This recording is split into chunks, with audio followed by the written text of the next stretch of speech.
This is a hybrid meeting of the City Council. Members of the public can view this meeting live on Channel 8, the city's website, and YouTube. Live Spanish translation services are being provided for tonight's council meeting by telephone. Please dial 720-386-9023 and use code 104091 *.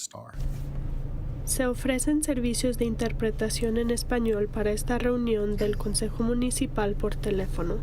Marque el número 720-386-9023 y utilice el código 104091 #.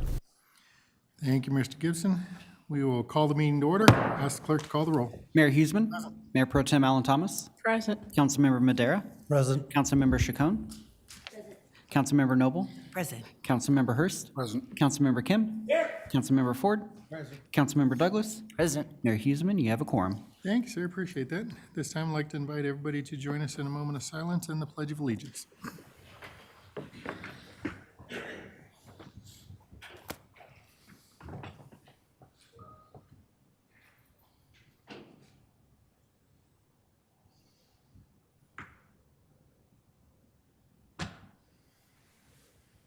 Pledge allegiance to the flag of the United States of America and to the republic for which it stands, one nation, under God, indivisible, with liberty and justice for all.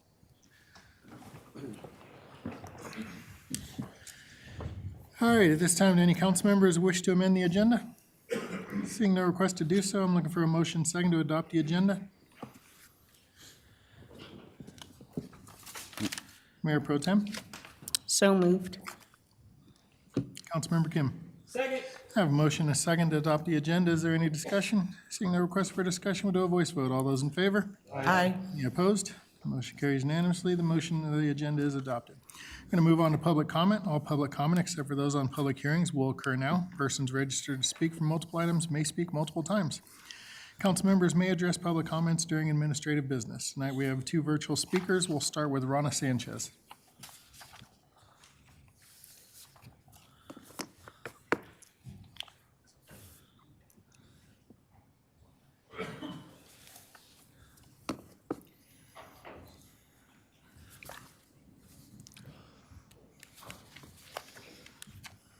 Rana, you should be able to unmute yourself, and you'll have 3 minutes once you begin.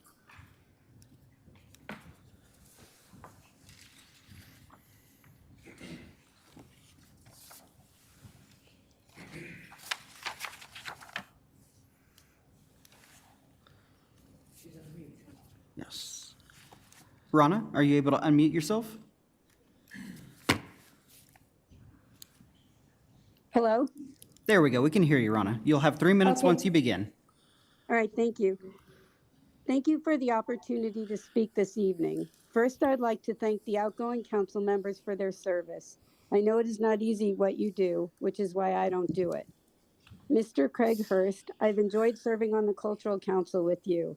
Outside of the Cultural Council, I know we haven't agreed on much, okay, anything, related to policies here in Commerce City, but I appreciate your passion for following your beliefs and serving your constituents. Mayor Pro Tem Alan Thomas, your support of Commerce City is unparalleled. I've seen you at every Commerce City event talking to everyone. I've enjoyed getting to know you and truly treasure our friendship.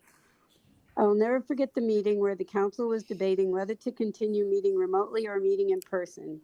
Everyone had an opinion, but then you spoke up and said, and I quote, "As a nurse, etc." Your opinion as a professional brought some much needed facts to the conversation. Last but not least, I'd like to thank Mayor Benjamin Huseman. When I first moved to Commerce City, I watched the council meeting and thought to myself, I don't agree on very much with this man, so I need to meet him and see where he's coming from. We met and talked, and you encouraged me to get involved with the city. And so it is your fault that I am on the Cultural Council and the Environmental Policy Advisory Council. Actually, I appreciated your encouragement.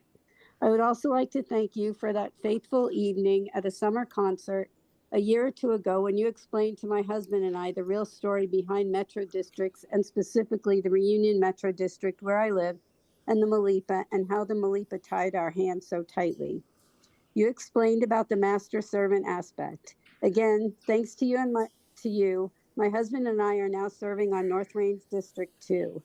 I really appreciate your knowledge on this subject.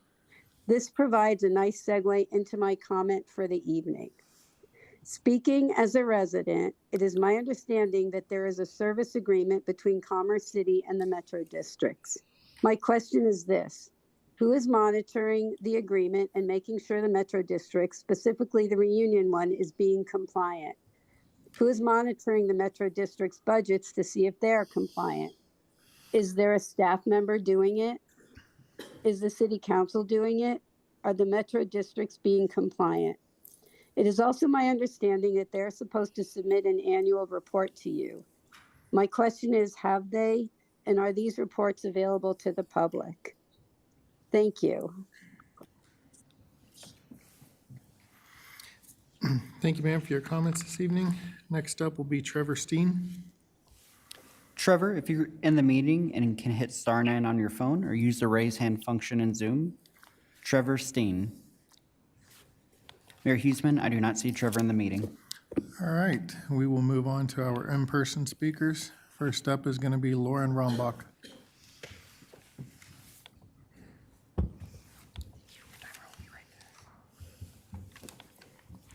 Good evening, Mayor and City Council members.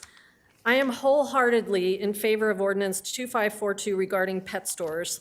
Protecting animals is our moral obligation.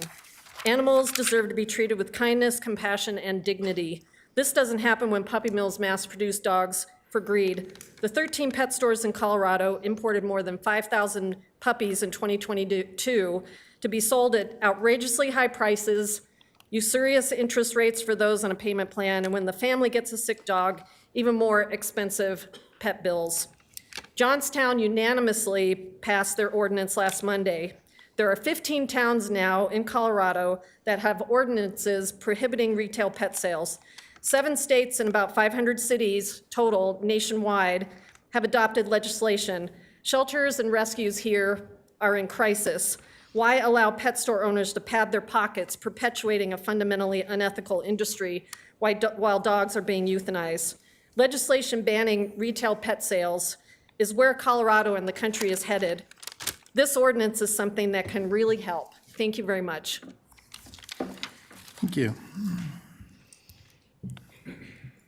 Next up will be Zach Rothmeyer.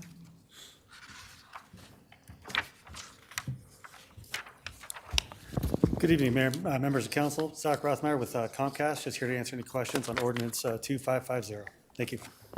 Thank you. Next up will be Kara Thorson.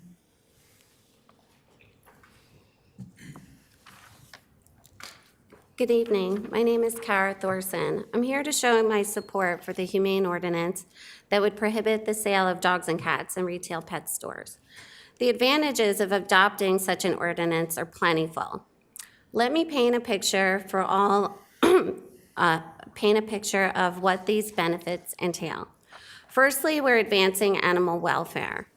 This ordinance represents a decisive step to alleviate the suffering of animals in puppy and kitten mills.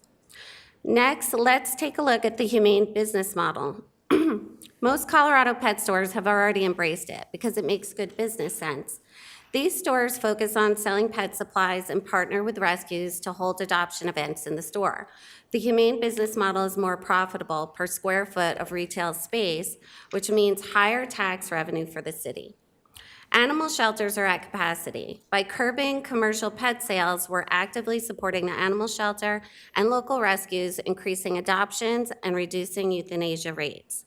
This ordinance protects consumers. Unsuspecting consumers have purchased sick or unsocialized animals, which is all too common when animals are sourced from puppy and kitten mills. Many families are forced to surrender their pet store puppies at the shelter because they cannot afford the medical treatments. When fewer sick pets from pet stores are dropped at the shelter, fewer tax dollars are needed for animal care. Protests against puppy mills are regularly occurring in cities across Colorado. By passing this ordinance, Commerce City avoids the stigma associated with these types of protests, preserving its reputation. As you see, a humane ordinance would benefit all: the animals, local business, consumers, and the taxpayers. Thank you for your attention and commitment to the well-being of all residents, furry or otherwise. Thank you. Thank you for your comments. Next up will be Valerie Hunter Gross.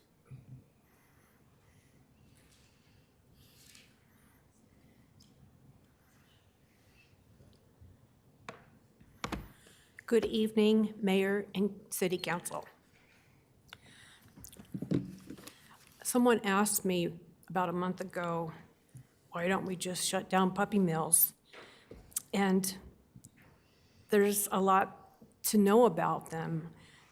Puppy mills are legal and they're licensed by the USDA. The USDA's minimum standards of care only cover basic survival. Puppy mills are in the business of making an easy profit. They do not use careful breeding practices. Reputable breeders don't sell their puppies to pet stores. The reason why we need Ordinance 2542 is because of one undeniable fact. Pet stores exclusively source their animals from puppy and kitten mills. When a pet store owner or employee says, "Our breeders are all USDA licensed," they're implying that their puppies come from ethical breeders, but that is far from the truth. Did you know that it's legal to keep the parents of those puppies in a cage that only has to be 6 inches larger than the size of their body? Living outside 24/7, no heat or air condition, no exercise or enrichment, little to no veterinary care, and can be forced to have puppies at every heat cycle. Their parents are breeding machines. It's their only purpose in life. USDA regulations are so weak that animal mistreatment is not only legal, but standard practice. A USDA breeder in Seymour, Iowa, had 513 dogs. The licensed breeder violated the Animal Welfare Act at least 100 times in 6 months. The USDA clearly should have stepped in sooner to shut him down, but didn't. The Certificate of Veterinary Inspection, also called the CVI, is what all animals coming in from out of state need to have. It does not guarantee the puppies are healthy. Do you know the CVI is only based on visual inspection of the puppies and not a physical exam? Yes, that's true. Our own Colorado Department of Ag PACFA program administrator Nick Fisher said this at a PACFA advisory committee meeting. An ordinance like this will prevent commercial breedings from selling their puppies to the unsuspecting public in pet stores. By not allowing pet stores to sell puppies and kittens. Thank you. Thank you. Our final speaker for the evening is an individual who needs no introduction, Miss Jackie Valdez.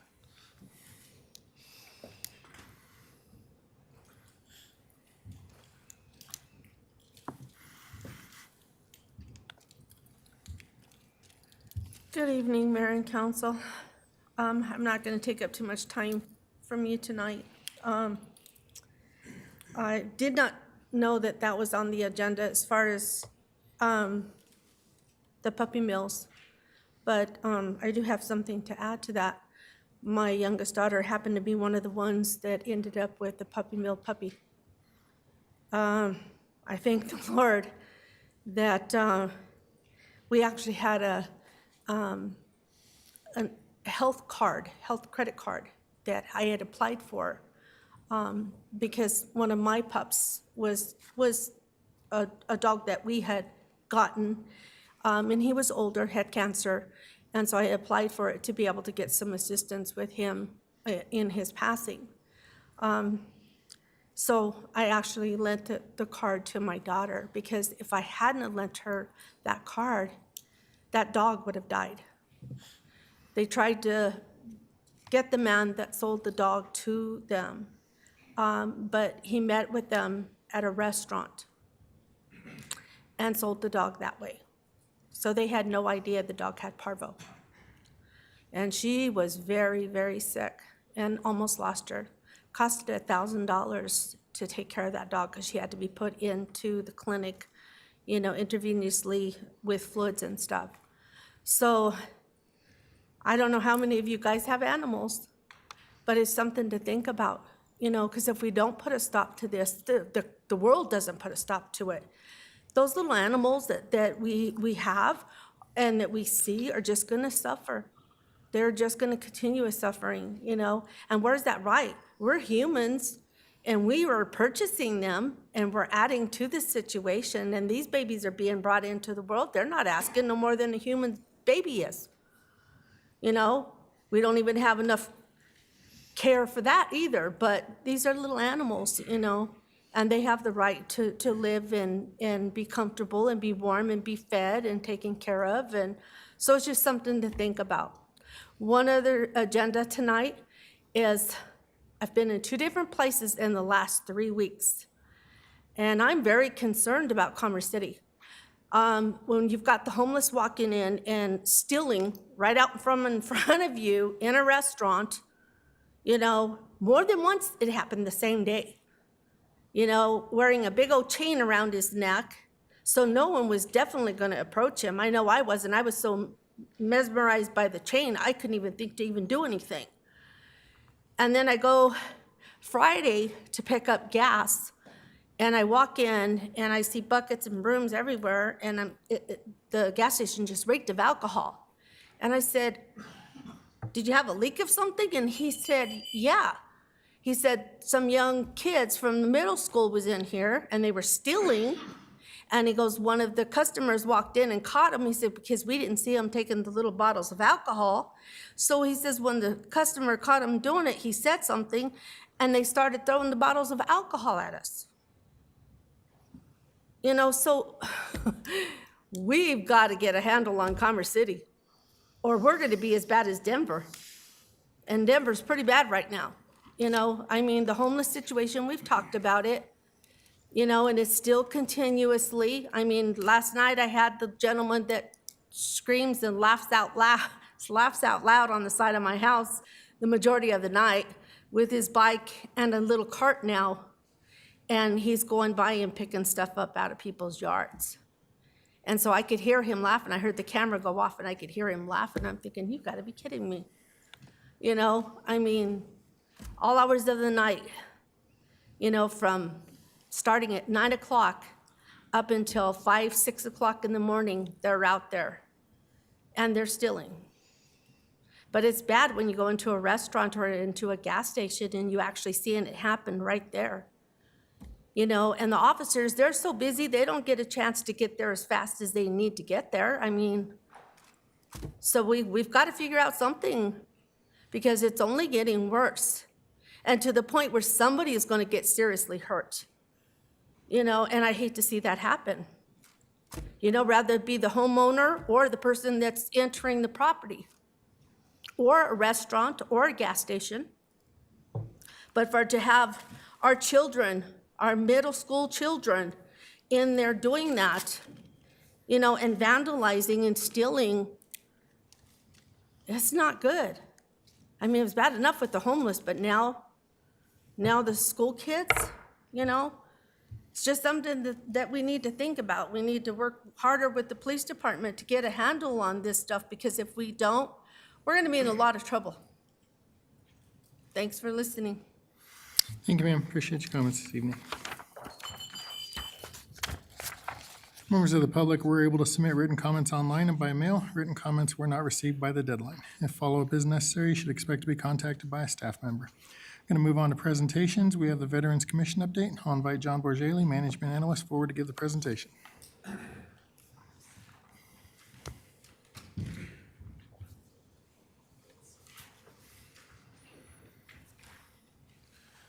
Good evening, Honorable Mayor, Mayor Pro Tem, members of the City Council. I will keep my comments short because you will get more than your fill of me later this evening.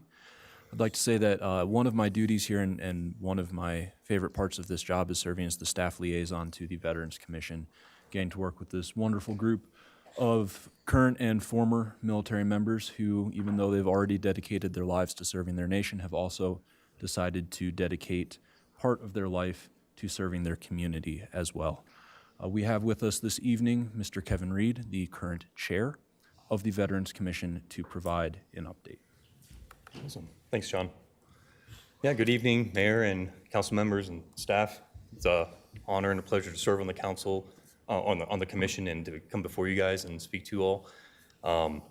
And yeah, so who are we? We are all residents that serve on the Veterans Commission. Again, I'm Kevin Reed. I'm chair. I got some reinforcements back there. I've got Scott Hefty and Travis Watkins. They also serve on the commission with me. They're in the back. And yeah, we happen to be residents and veterans. You don't have to be a veteran to serve on the commission. You just have to love and care about veterans and care about us and those that are in our community for that. We currently have 9 members and 2 staff liaisons. I believe we have a few positions that are still vacant, so there's always room for more. Mayor Huseman, I know you're a veteran, sir, so there's a position open if you want to serve after. No public pressure there, but yeah, next slide, please. Yeah, so what do we do?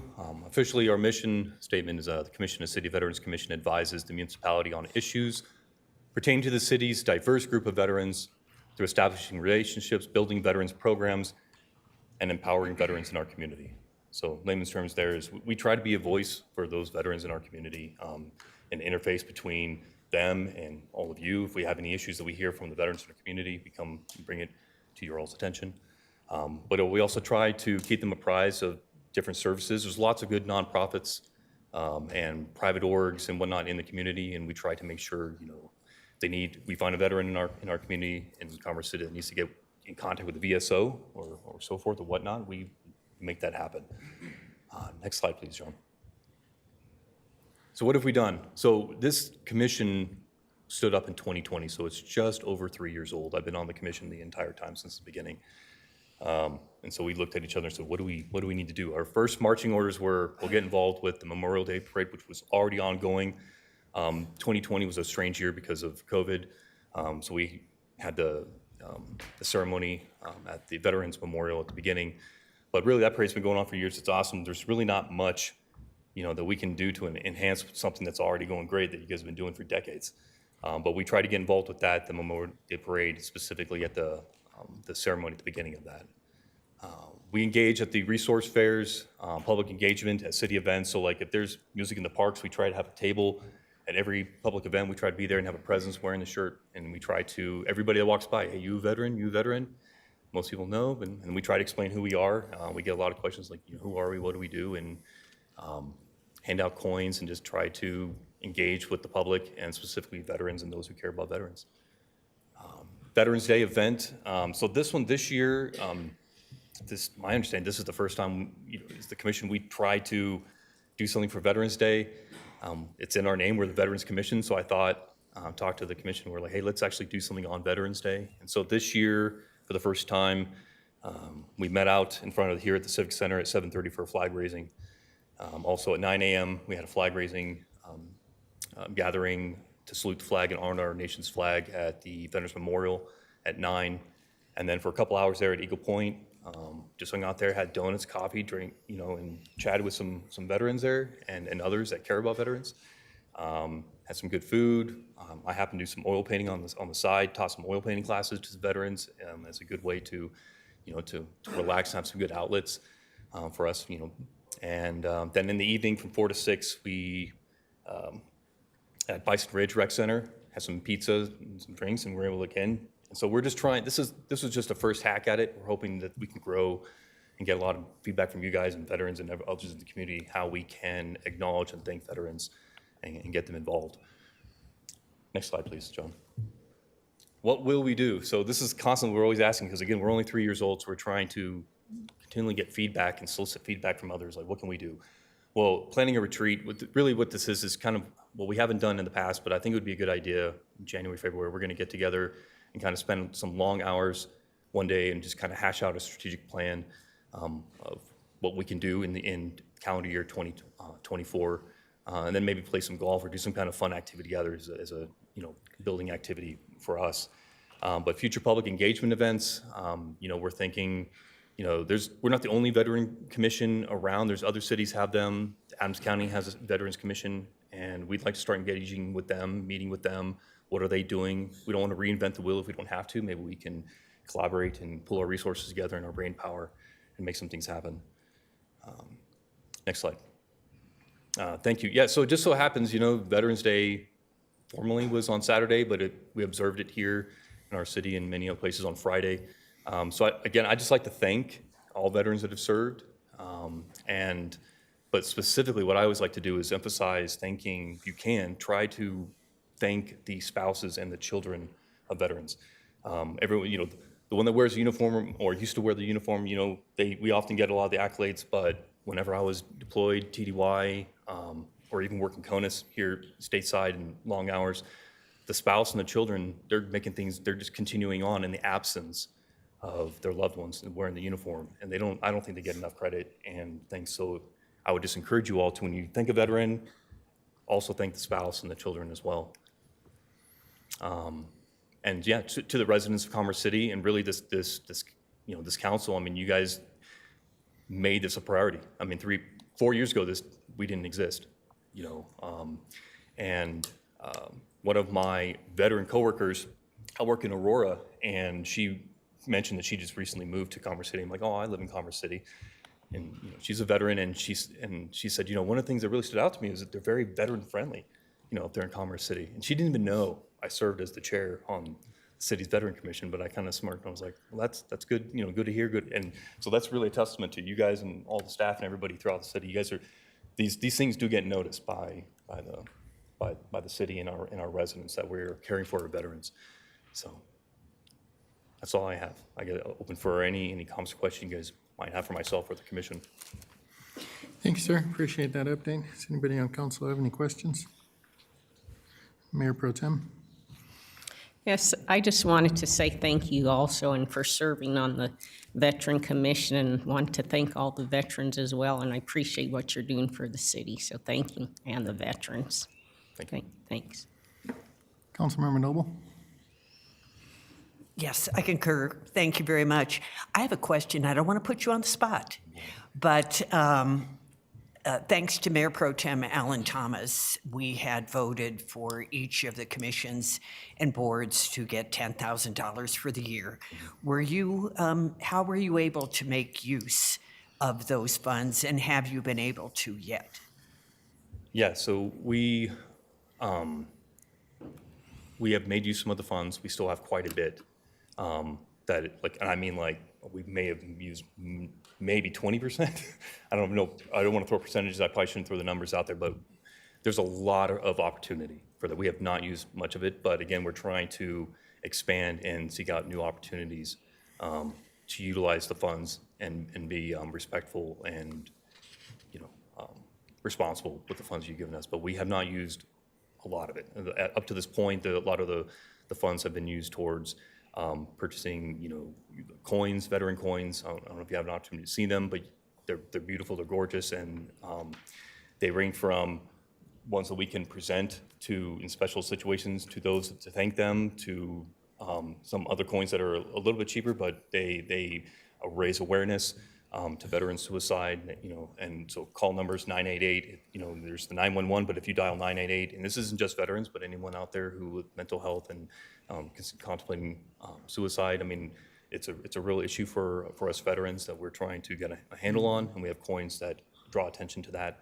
And we even have little wooden coins because we found out that little kids see the coins being passed around by the adults, and they're curious, and at the tables when we were at the music of the park and whatnot, they're like, I want one. And so first we were giving them out. We're like, oh, they're kind of expensive, and we're like, you know what? Let's find a cheaper option, be responsible with the resources the city has entrusted us with. And we made little wooden coins that the kids can now run around with and have little flags and the city symbol on it and whatnot, and they can feel some pride as well.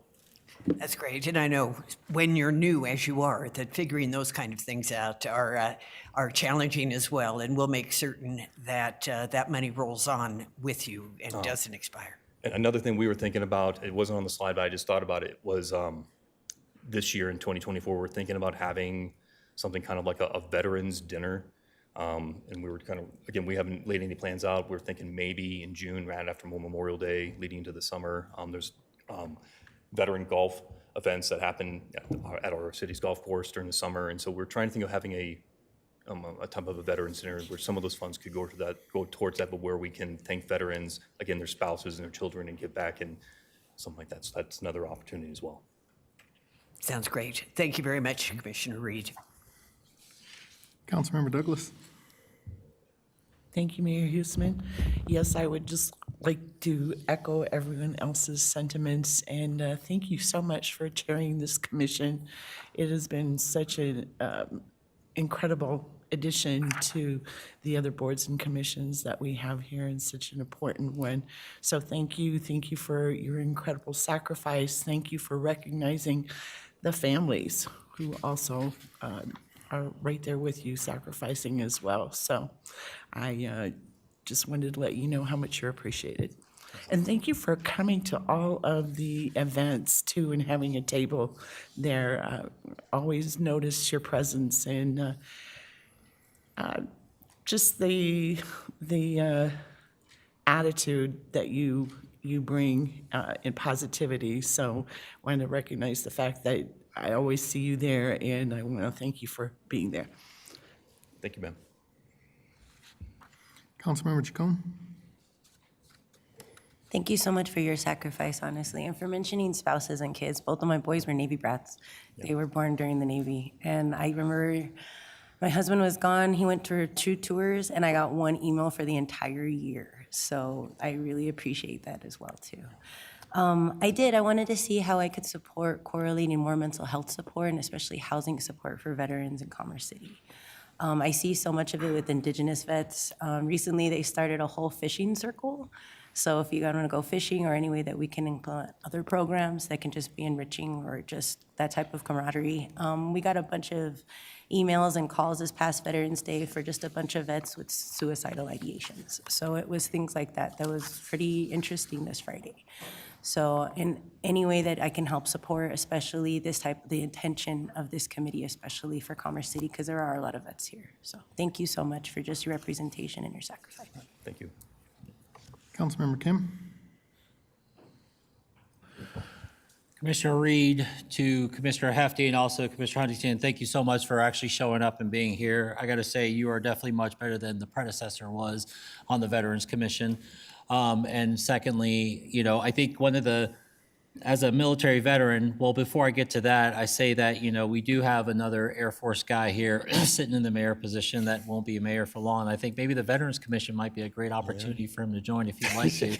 I'm just going to lay it on in there just because, 2 things I say, when I talk to veterans within Commerce City, I ask them, number one is, have you already submitted your VA disability? Do you have that in? Some of them tell me no because of the fact that, there's a lot of pride there, a lot of pride altogether, or they're just from that era where they don't feel like, you know what, I'm okay, I'm fine, no problems whatsoever. But I try to validate them to advise them, hey, it doesn't hurt to even try.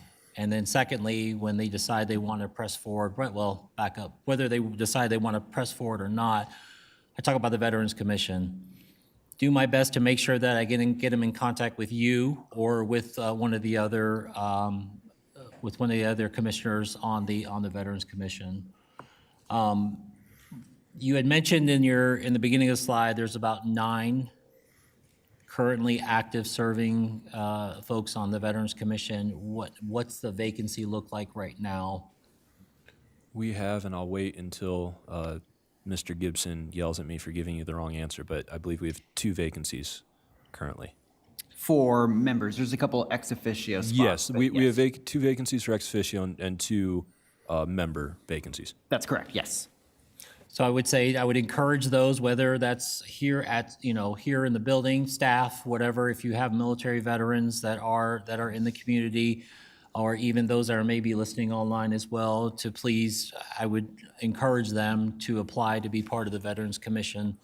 One thing that nobody really knows about Commissioner Reed is he's like the Bob Ross of Commerce City. The man, he knows how to paint. I got to tell you, there was a photo he put out there from the Veterans Day events at Bison Ridge, where he taught folks that did not know how to paint, basically was able to come up with some great creations at the end of the day. It was awesome. It was great. So, and I see Commissioner Reed a lot when it comes to his painting, and I know it's a form of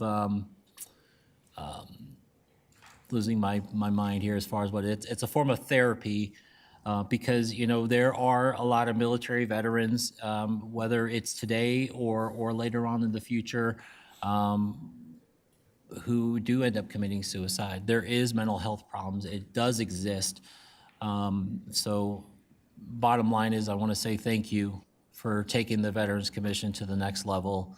And I am so excited to see and hear how things go moving forward. Thank you. Thank you. Any other comments? Seeing none. First and foremost, thank you all of you for your service to our country. It is greatly appreciated from one veteran to another. Second, thank you for making this Veteran Commission into something that really personifies the vision whenever it was laid out and proposed that we have this commission. So thank you for all of your hard work, all of you. Thank you for your participation. Thank you for making sure it was a success. Boards and commissions traditionally are difficult to be able to get people to volunteer to serve on and go through the interview process and then make the meetings and be committed and everything. So I'm grateful that all of you have gone through that process and continue to serve in your community the way that you have. This came about, I had actually gone to a seminar at NLC back in 2019 down in San Antonio, and it was put on, and we all sat there and we were given basically a bio of a veteran. And we were supposed to come up with ways that our community could support that individual. And the bio that we received at my table was actually for a female veteran. And it really got me thinking, as you started reading some of the comments and hearing things, a lot of times our female veterans, whenever they're, going to the hospital or they're going, to get service or things of that nature, and the initial, and this is downright wrong, but the initial thought is, oh, did your husband serve? And it's extremely unfortunate that in this day and age that our female veterans are still subjected to that mindset that they must be the dependent. A lot of great female enlisted members that I served with, officers that I served with, and most of them would turn circles around their husbands, and so it's very unfortunate that mindset exists, and that's really one of the things that I was hoping that you guys could help the female veterans in our community specifically to make sure that they are receiving the treatment that they need, receiving the treatment that they deserve. So thank you for all your work. I know you guys have worked hard to get people signed up for those VA benefits. I tell people all the time, the military does not teach you how to work through the VA system. When you are separating, if you go to TAPS or if you go to a transition program, it's like it's a secret. And nobody truly teaches you the proper way to go through navigating that to make sure you're getting the benefits. And, to Councilmember Kim's point, a lot of times whenever you're first getting out, those medical issues may not necessarily be there. It's getting them on record and making sure they're documented so that whenever you get later in life and they start to rear their ugly head, that's the time whenever you're covered. And so, I hope that there's not veterans out there that are thinking, oh no, I don't need this. I don't, it's not something, one, I want to take from other people, or two, it's just not something I need yet. You have to get in the system and you have to make sure that you're actually documenting those things, because as you get to be my age and above, those issues tend to be more prominent. So thank you again for all your service. Thank you again for being here, and thank you for what you're trying to do for our veteran community. It is needed and appreciated. All right. Thank you for your time. All right, let's move on to our consent agenda. The consent agenda includes items that are routine, procedural, informational, self-explanatory, and non-controversial. These items are presented to council for a single motion and vote. Does anybody on council wish to remove a specific item off the consent agenda for further discussion and a separate vote? Councilmember Kim? Yes, thank you, Mayor. I'd like to repull Resolution 2023-126. All right. Councilmember Noble? That was the same one for me, too. Thanks. All right. All right. Anybody else want to pull a resolution off or a item off the consent agenda? Seeing none, looking for a motion second to approve the consent agenda as amended. Mayor Pro Tem? So moved. Councilmember Hurst? Second. Have a motion and a second to approve the consent agenda as amended. Will the clerk please read the title and take a roll call vote? Minutes of the November 6, 2023 regular meeting. Resolution 2023-114, resolution granting an easement to the South Adams County Water and Sanitation District for water-related infrastructure by the repeal and replacement of Resolution 2022-69. Resolution 2023-131, a resolution to establish high-traffic hazard routes in Commerce City. Resolution 2023-132, a resolution to establish automated vehicle identification zones in Commerce City. Your vote is open.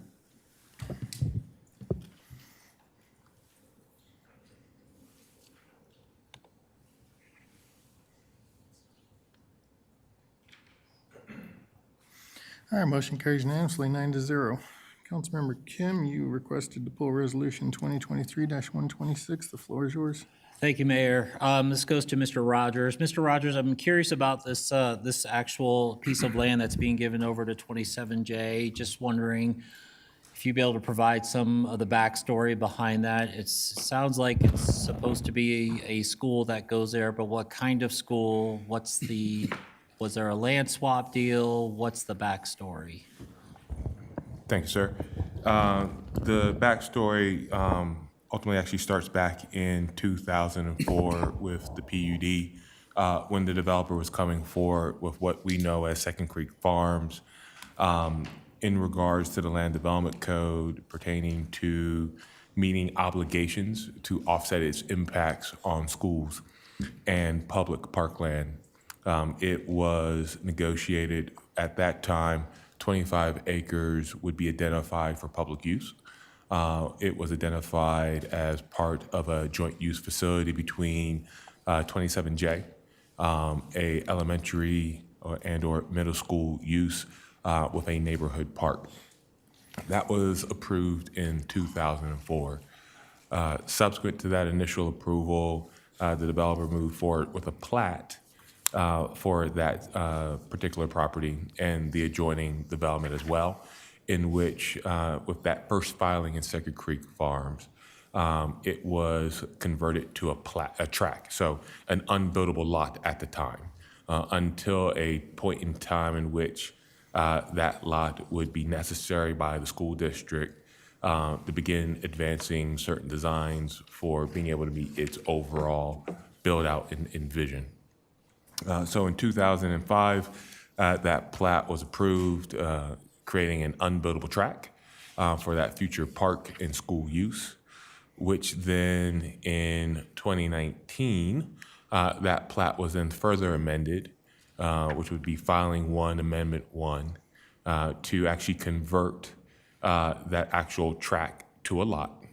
It was retained as still one lot, but it was the ownership of Commerce City. So mind you, back in 2005, I want to make sure that this is clear, that property was turned over to the city ultimately, or for the eventual use of a park and a school site. That's in 2005. In 2019, when the developer was coming in to, once again, further subdivide the various lots within filing 1, they took the step of converting it from a tract to a buildable lot. So now vertical construction and other horizontal improvements could be delivered on that one piece of property. However, we still hadn't received a need from 27J at that time for that site. We have a provision within our land development code that requires the school district to deliver to the city a resolution approving the request of land that was given to the city, because we hold the property until such time that the school district needs it as part of the LDC, and when they need it, they give us that resolution. We received that resolution in September of 2020, asking for that property to be subdivided and to be turned over to the city, turned over to the school district. What we ultimately came to find between now and then was a PUD amendment. So the developer came back, amended the original approvals of the Second Creek Farms development to allow for different development standards and or additional lot sizes. At that same time, they reduced the requirement of that piece of property from 25 acres to 20 acres and 34 usable public use versus versus the 25. You all may know Grandma Gulch runs through that piece of property on the northern edge of it. So in 2023, in the better part of 2022, we worked through the platting process that you find today. That was approved back in September. That took that one lot and broke it out into two lots, so that one property of one lot of 10 acres would be retained by the city for a future park that's been undergoing design charrettes with the surrounding community since December of last year. We've got another meeting coming up with the community on December 7th for the design of that park. That is the Second Creek Farms Neighborhood Park that's going to be located at that location. And then we have the remaining balance of that was now a 2-lot subdivision for Capstone Academy, which is a charter school. I do not have all of the particular details on that charter school, but they have been in and out of our process over the course of the last 2 years, working through their approvals with the school district. But the school district, once they receive that property, will then be working with that charter school on conveyance of that property or lease of that property. We don't know what their end goal of how they plan on disposing of that property, but they are in the process, and we are currently reviewing a site plan for a charter school. So am I understanding this correctly, that with the charter school coming in, that there's a partnership between that land essentially is given up to 27J, and then from there, they will then determine at some point in the future to build out this charter school? Well, National Heritage Academies, which is the operator owner of the charter school, like I said, I don't know the private negotiations between 27J and the charter school, but it's always been communicated to us that the charter school will take the lead in constructing the school based on its ability to open on the timeline that's been curated with 27J. So they're working through that process as we understand it, as we know it. Understand. So this all stemmed back from 2004. Stuff occurred back in 2019, then 2020, and it wasn't approved. It was approved again in September of last year. September, so the plat was approved September of this year. Okay, so with that, I think this kind of jumps in as a bigger picture as far as items that are on consent agenda. I mean, when I look in Granicus, I don't see the full backstory. I don't see everything there. I just saw that there is a property that we're looking at handing over to 27J for what use, unknown, all that nature. So I know, I think I brought this up before. I think it'd be wonderful. It'd be great if we can, just, again, this is minor constructive criticism, is to ask for, items that are on a consent agenda to be able to provide some form of historical information to say, hey, this was approved or this was reviewed by council on this date. You can go here to review that information. That's all. Thank you. Appreciate that, sir. Councilmember Noble. Thank you very much. This is a little different than what Councilmember Kim is bringing up. The residents of Second Creek Farm who live near this parcel have met with the Board of Directors of Capstone Academy, and they have also been represented at the Board of Directors of 27J. I just want to be certain that as this moves forward, that we take into consideration that we get out ahead of any problems that may occur at the school regarding traffic. And where the school is sited may be particularly critical as well. National Heritage Academy also operates, Landmark Academy, of course.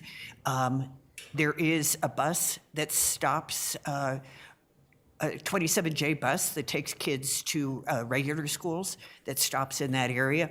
And they want to make sure that that school gets sited in a way that doesn't have as much impact on the neighborhood that Landmark Academy has on the neighborhood in Reunion.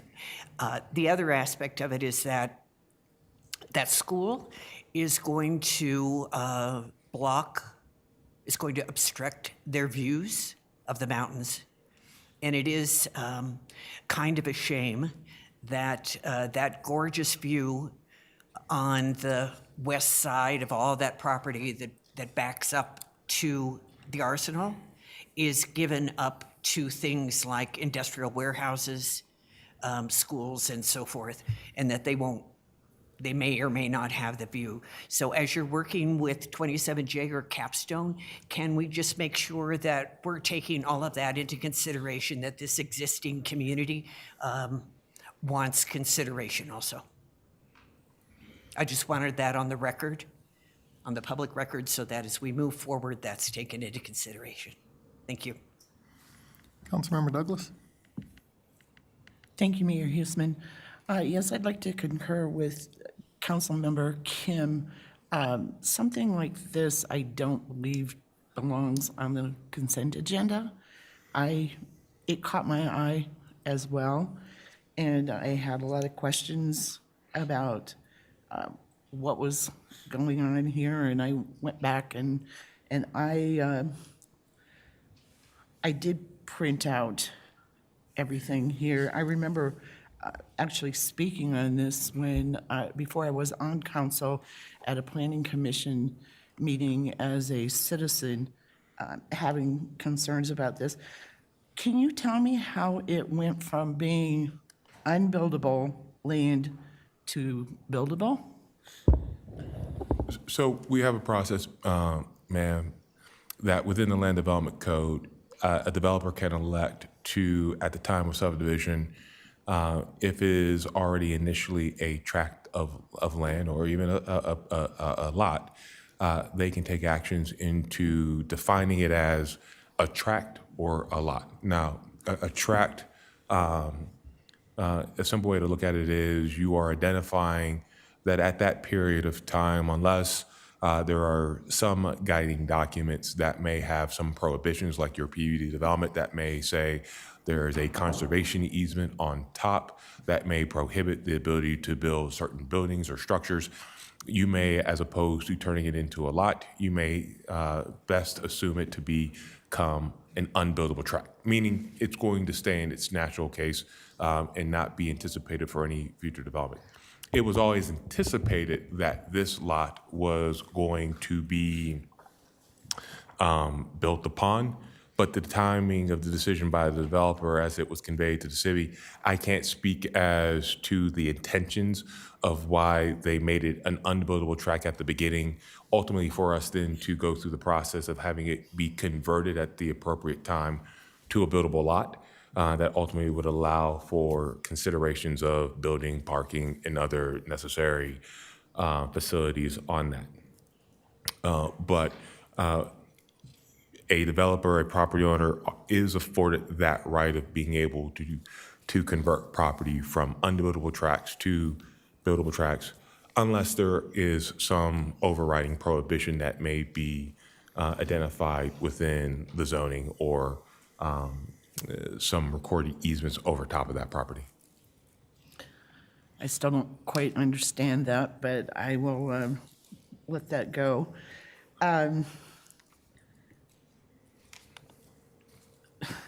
So did the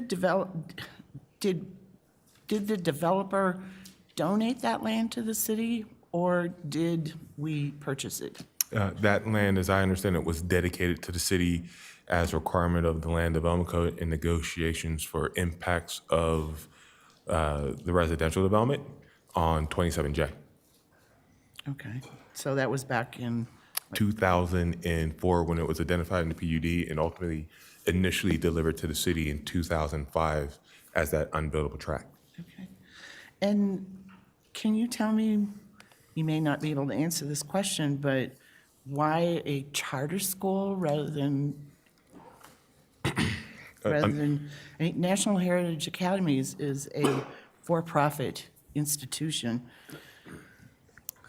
Unfortunately, ma'am, I can't answer that question. That would be one that's better suited for the school district board. So I will go to a school board meeting and get those questions answered. Thank you very much for accommodating me. You're welcome, ma'am. Councilmember Noble? Sorry, I wanted to go back to this again for just a minute because what I really needed to do was ask a question. Does the city have any role in the siting and determining how the traffic is going to flow around this property? So the city plays a review role of the proposal with respect to the underlying development standards, regulations established by the PUD permit, also meeting various regulatory requirements that may come from comments that are received from referral agents, such as maybe Mile High Flood District, if we're dealing with areas that may be exposed to flood hazards and or mitigations to certain environmental conditions. It may also impose certain traffic calming measures or mitigation measures as identified from a traffic study, and ensure that access points into and out of that site are compliant with our various standards for roadway connections. There are certain things to that aspect that we can, like I said, we have more of a regulatory role outside of encouragement. So for instance, view shed ordinance. While we may encourage a developer to take into account view sheds to the mountains, we do not have a view shed ordinance that we can enforce. So the developer could easily acknowledge that consideration and choose not to advance or to meet that consideration from the community. But when it comes to things of access points being 660 feet separated from another access point so that you don't create blind spots for vehicles being able to get in and get out, that is something that we can enforce and would be done so during the site plan review of their application, which is what we're currently doing right now, just to kind of give a couple of examples. So you could move, but you wouldn't necessarily be involved then in determining how the building was sited on the property. Could you make recommendations? We can make recommendations, but those recommendations have to be well within our bounds of what the development standards as established allow us to be able to do so, so that we don't get too far out over our skis on that. So we have to be sensitive in how we make those recommendations and how we encourage. And what we typically try to encourage with a developer is to go have a neighborhood meeting with who is going to be their neighbors, to be able to hear the concerns, be able to address those concerns directly, and to be able to actually walk away and take that into their own thinking as they're looking at siting, looking at layouts of where their parking is allowed, looking at landscaping, and being able to mitigate visual impacts that they may have on their neighbors or on roadways. So that's a typical practice that we will work through over the course of that development permit stage. Okay, as long as we're making certain that that occurs, I think I'll have the residents reach out to staff as well to make sure that they feel that they're part of this process. I know that the school has decided to delay, so there is some time to work on it as well. Thank you very much. Thank you, ma'am. Councilmember Ford? Yeah, I've got a couple of questions. When the developer comes in and decides to build a development and they're required to dedicate land to the school, is that piece of land since '04 when it was dedicated and turned over to the city? Is it identified as a school site from that point on? Yes, sir. So that if, because I'm assuming that was dedicated and identified as a school site prior to any homes being built within that development, That is my understanding. that due diligence on somebody purchasing a home could find out that that is going to be a school site in the future before they make that purchase? Yes, sir. Okay. The other concern I have is that in the past, I'm assuming it's still the same, is that the school district, whether it is for a charter school or not, it's going through the school district, they are not required to meet our minimum standards for parking. Is that correct? That goes through the state, does it not? We have continued, so I would say this. There has been discussion over the past 2.5, 3 years with respect to state authority and local authority. We have a better understanding that we can require our local authority standards with respect to parking, with respect to layout, design, and the development standards that are encouraged. It's when we get into the building permit stage where they can elect to go through the state building the provision for their review of the regulatory permitting for electrical, mechanical, plumbing, and foundation. And to which at that stage, we don't have an ability to, I would say, further make encouragements of design types, requirements of, and elsewise. We have been communicating with the school district. They are aware that for both charter schools and or schools that they would like to build, we've come to agreement that they will be submitting for the appropriate permit, whether it's a development plan or a PUD permit, if it's in a PUD development, that we will be able to engage with them to review those standards accordingly, and that they obviously can elect to use the state or us, because we are now actually certified as a state reviewing body for schools for the last 2 years. So they can actually come to us to actually process their building permits versus going to the state. So that was a distinction that we've been working through for the last really 18 months with the school district on. Good. Part of the problem is, in years past, we've been told as a council that there are certain criteria that we could not enforce upon the schools, one of those being parking and minimum number of parking spaces. And if you look at a lot of these schools that are built within developments, the school district has chosen to build far less parking spaces, therefore creating traffic hazards and issues within that community. It's almost in every one of our subdivisions where there's an elementary school, including mine. But I know that tends to be the number one biggest fallout. Everybody wants that school within their subdivision, but then the impacts of traffic and parking become a real hazard. Hazard for the kids, hazard for the rest of the community. And there are people that are parking in front of residents' homes that are working at or going to the school for some type of business. And it becomes a huge fight between the residents who wanted the school and now are frustrated because the school didn't build enough parking. And we're seeing that at some of our schools now, where I know this council has even talked about taking some of the vacant land that's owned by the city and trying to get more parking involved.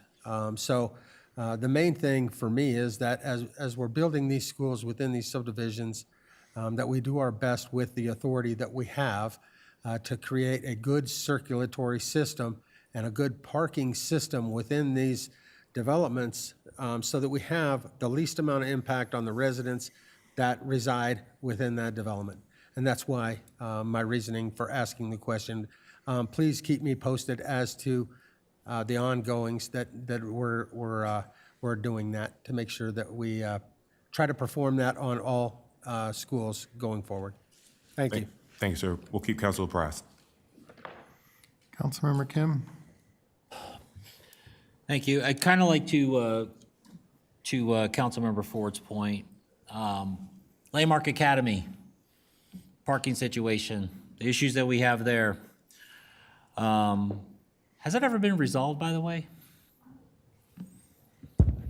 Just as a question, sir, how so? We've been Also, with the fact that we have parking vehicles that are parking along people's driveways, there, as far as when pickup and drop-offs occur. I know there was a conversation had, I think about 6 months ago or so, or a while ago, I think Mayor Huseman brought it up. So we had engaged at the end of last year, the beginning of this year, with Landmark Academy and the school district to devise a multi-pronged approach to that. Obviously, it's organic and it's obviously going to have its good days and its bad days when it comes to that. But there have been certain physical improvements that have been made with sidewalks and removal of no parking signs to allow parking along certain rights of way. If you are inquiring if there's been any discussion about utilizing the city land adjacent to the Landmark Academy, I and my staff have not been approached in leveraging that piece of property for Landmark's ability for parking. We remain open to it, but that is something that, and we have expressed that, but that is something that when we have our conversations with the appropriate school district staff, we continue to communicate that. And once again, we can't force that issue because at the time of their approvals, they have complied and met their approvals.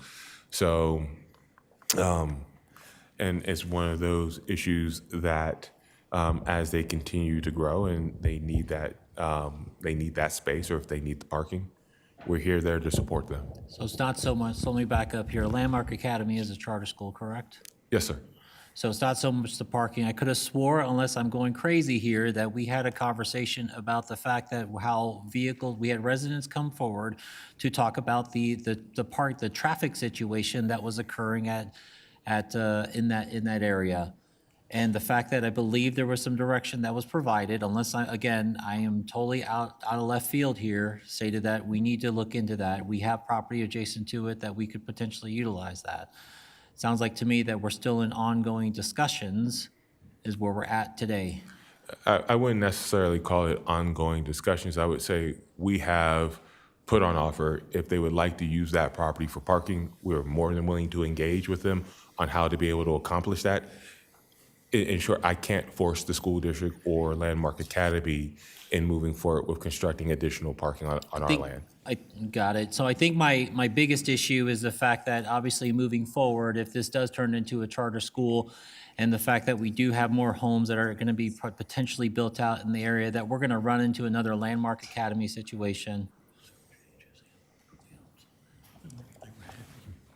Definitely, we'll keep that in mind as we move forward. Like I said, kind of learning from Landmark Academy and understanding that we're able to be on the front end of the development review process, particularly for this upcoming Capstone Academy.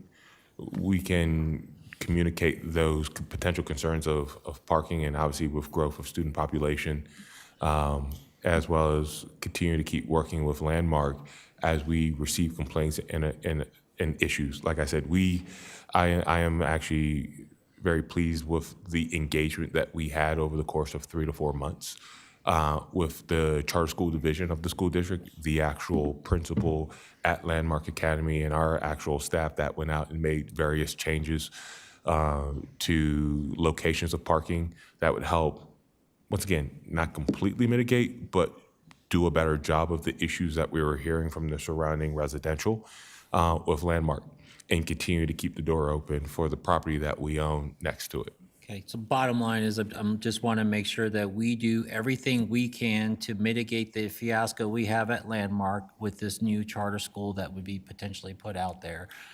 That's all I'm just trying to make sure I relay. Thank you so much. All right, this time I'm looking for a motion and a second to approve Resolution 2023-126. Councilmember Ford.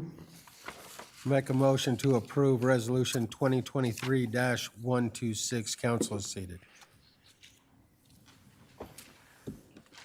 Councilmember Hurst. I'll second. I have a motion and second to approve Resolution 2023-126. Is there any discussion? Seeing no requests for discussion, will the clerk please read the title? Resolution 2023-126, a resolution approving the conveyance of real property generally located in the area of 88th Avenue and Telluride Street to School District 27J for a school site. Have a motion and second to approve Resolution 2023-126. Title has been read. All those in favor? Opposed?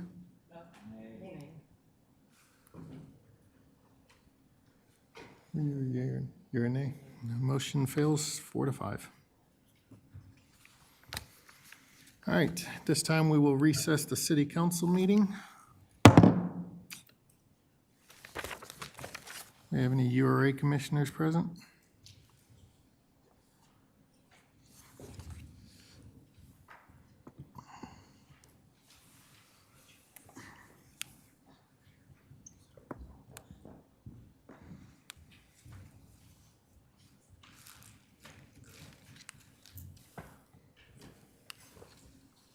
Great. This time I will call the URA meeting to order and ask the secretary to call the roll. Chair Huseman. Present. Vice Chair Alan Thomas. Present. Commissioner Madera. Present. Commissioner Chacon. Present. Commissioner Noble. Present. Commissioner Hurst. Present. Commissioner Kim. Here. Commissioner Ford. Present. Commissioner Douglas. Present. Commissioner Amador. Commissioner Tedesco. Commissioner Machuga. Chair Huseman, you have a quorum, and I will note Commissioner Machuga is present via Zoom. All right. This time look for a motion and second to excuse the member not present. Vice Chair. So moved.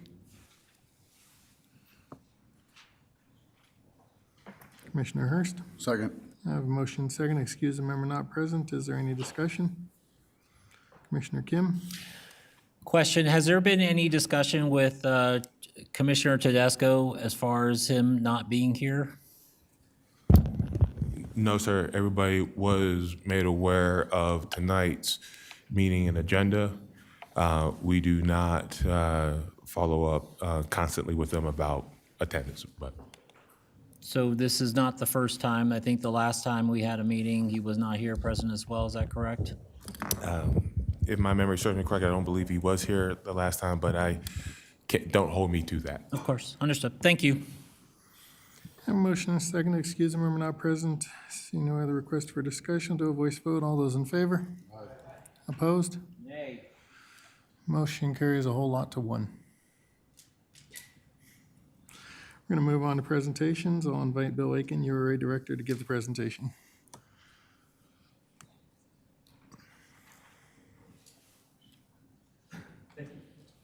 Thank you, Chairperson Huseman, members of the Urban Renewal Authority. I'm very excited to be here tonight to give an update on Mile High Greyhound Park. Next several slides are just a general update on the project. This is the site plan right here, just to go through them in phases. The initial phase, the first phase of construction, is when the Urban Renewal Authority donated 2.5 acres to the Boys and Girls Club on the southeast side of the project. From there, in 2020, the Urban Renewal Authority, on September of 2020, the Urban Renewal Authority sold 40 acres of land to Del West to build 921 units. Of the 921 units, we have 343 that are built and occupied, 68 currently under construction, 240 currently going through permitting with the city's Community Development Department, and 270 that are being planned for the future. They broke ground on that in October of 2020 and worked throughout the pandemic to deliver those units. In addition to that, Parcel G, the blue area on your screen, that is a regional detention pond owned and operated by the city that was improved as part of the Mile High Greyhound Park project. The hotel was sold January of 2022 to a developer out of Wichita, Kansas. They broke ground immediately on the hotel, which is scheduled to be delivered in February and open in March of next year. We've negotiated a purchase and sale agreement that we'll give an update on later tonight on Tract B of the Mile High Greyhound Park project, and then Tract A to the right is for the future institutional anchor building. This is an aerial from about a month ago showing just its close proximity really to the wildlife refuge and to where we are right now, just to the east of here, directly above on the screen. This is tracks D2 and D3. These are known as the landing. The landing is outlined on yellow on your screen here. This is 223 units that range from market rate all the way down to a 60 or 80% AMI, which is the area median income. That's generally known as a workforce housing or affordable housing. Where next to that, at the Empowerment Project, is a 9% LIHTC deal. That's the low-income housing tax credit. Those are required to be a 70% subsidy or a 30% area median income. So those are your traditional very low income based on HUD standards. Both of those are built and occupied at this point. The row homes are what they started construction on Del West about 6 months ago. This is 68 units that are all 4-bedroom, built as a for-rent product. They pulled all 68 permits at one time. They're all under construction now. They anticipate delivering about half of these to residents throughout 2024 and the balance of them in 2025. Once constructed, these will generate over $100,000 a year in property tax increment for the Urban Renewal Authority. The next big parcel that staff is really helping and pushing Del West on to get started on is Parcel F. Parcel F is the large parcel in the center of the development, designed as a very urban product with built around parking deck structures. It's 240 units. They've submitted for the civil plans. They've done their third review on the engineering. They've submitted for a plat that will go through the process in early 2024 and hopes to break ground on this very early in 2024. Once fully built, which they expect it will take about 3 years to build this area out, it will generate over $500,000 a year in tax increment for the Urban Renewal Authority. The west side of the project is primarily still owned by the Urban Renewal Authority. We have Tract A, we have Tract B, and then we have the hotel pad, Parcel B1, that we sold in January. Of those, Tract A is reserved for a future institutional anchor or a multicultural building or a multi-use complex. It's had a variety of names over the last 10 years, but generally speaking, it's been earmarked for a public building that will serve as an anchor, could potentially have academic uses, could have cultural uses. Earlier this year, the Urban Renewal Authority made a motion authorizing staff to bid the project out that would include a market feasibility study and architectural services. Those bids were due back early in October 26. We've reviewed the bids and selected a panel of individuals to interview the qualified applicants. In furtherance of our partnership with Adams 14, we do have a member from Adams 14 sitting in on that panel, and we intend to be back in December with a recommendation on how to proceed with the market feasibility and design for where you have the anchor building in blue. And what this has done is subdivided the land that would allow 2 5,000 square foot building pads up front too, that depending on the use of the blue building, these could be desirable sit-down pad locations or accessory uses to whatever the blue area on this pad ends up being. For Tract B, or for Parcel B, we have the hotel, which is currently under construction, and then we have about 5.5 acres of land under contract to sell. The hotel, as you can see from these photos taken a couple weeks ago, is really cruising along. They've met or exceeded everyone's expectations as far as a construction schedule goes. It's a 122-room hotel. This was a 100% market rate deal. There is absolutely no subsidy, and the developer paid the appraised market rate for this land. You'll see also 63rd Avenue is being constructed and the associated infrastructure to service Tract B, as well as the detention pond behind the hotel that services the entire Tract B. Has been constructed by the Urban Renewal Authority. That hotel, again, will finish construction in February, and they really desire to open in March, pending the delivery of the elevators, which the elevators are probably the most inconsistent materials in construction projects right now that, sometimes they're a month late, sometimes they're several months late, but they are really pushing the developer to proceed or the hotel contractor to get the elevator delivered. Then just upcoming milestones to discuss for Tract B. Earlier this year, the Urban Renewal Authority approved a preferred site plan that was provided by the developer that we're under contract to sell Tract B on. Upon that approval, we entered into a purchase and sales agreement.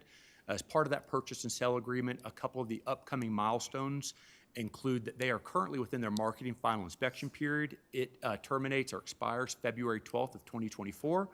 Prior to getting to that date, there are 2 items that we are working with the developer on, which are to before December 14th to provide a notice to the CCURA board of what PUD amendments are necessary to develop a retail development on Tract B. And then by January 16 for the CCURA board to submit an application to modify that PUD to the city to then bring to the city council for consideration.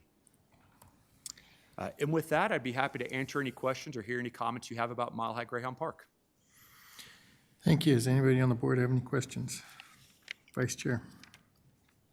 Thank you, Chair. Thank you for the presentation, but I was just curious, a lot of residents and my constituents driving by, since this is a URA property, who's responsible for the upkeep? Because a lot of areas, they're just really concerned with the vacant tracks that you showed. There's even starting to be a homeless population, tents popping up, et cetera. So does that fall under the city? So there are a couple different ownerships out there. We are well aware of the issues. We've worked with the community response team, the city attorney's office, the police department to try to come up with a strategy. What we are finding is that we're out there cleaning it. There's homeless encampments, there's passerbys that are constantly trashing the site. So it seems like a never-ending issue that we're constantly cleaning it and then it's getting trashed again.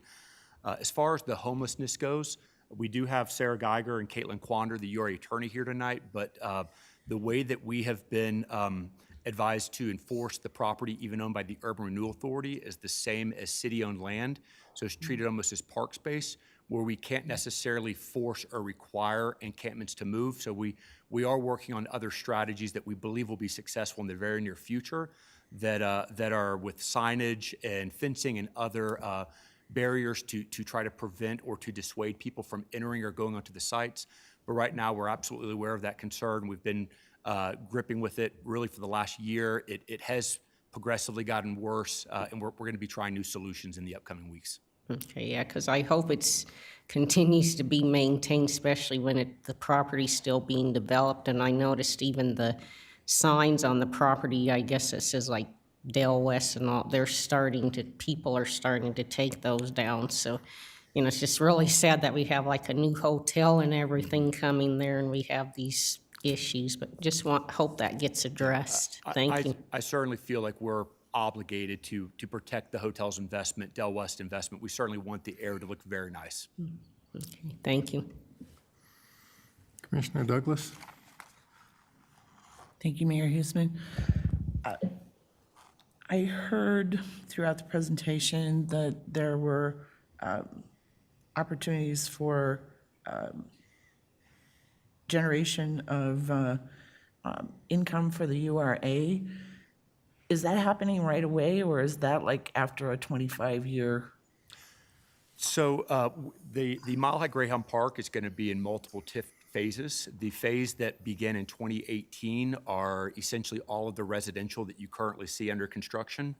The empowerment apartments and the landing apartments are both tax exempt, so those will never generate any property taxes for the URA, or even after the termination of the URA, those will remain tax exempt as an affordable housing project.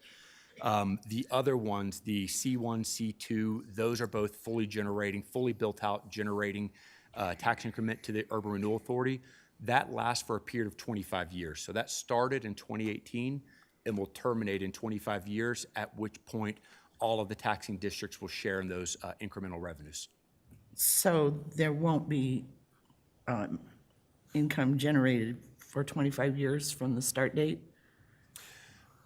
No, ma'am. There's already been increment generated. So the way that it works is when the Urban Renewal Plan was approved in 2018, that immediately upon that date, the increment, so there was a base that was set, and anything that had been the base prior to the URA plan continues to go to the taxing agencies, but any increment generated because of the Urban Renewal Plan goes to the URA for 25 years. And that did start in 2028, and that will continue for the next 20 years.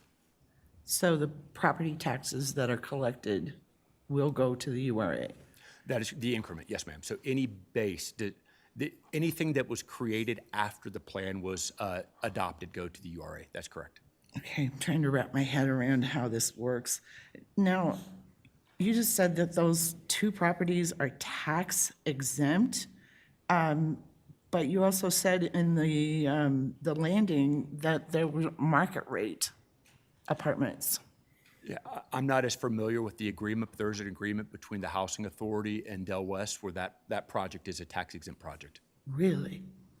And the Housing Authority is actually located in that building. There will be a commercial, Yeah, I know a it's coffee shop that over will be there. there. The coffee shop will pay sales taxes, but the building itself is a tax exempt property. Now, I also have heard that one of them, because people got notices that their apartments needed to be inspected, and they were told that the building had been sold. Is that correct? Has it been sold? I'd have to That's look a into that. sweet deal to have tax exempt income properties, basically, because they're rentals. Yeah. The way that Del West has described it is that they are long-term holders and not sellers, but I could look into that. I'm not aware that any of the multifamily out there has been sold. Really, because residents have been told that they were visited from a new management company and told that the building had been sold.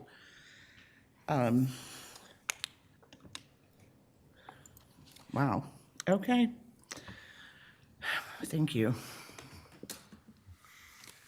Are there any other questions? None. Thank you very much, sir. Appreciate the presentation. All right, this time looking for a motion second to approve the minutes. Vice Chair, So moved.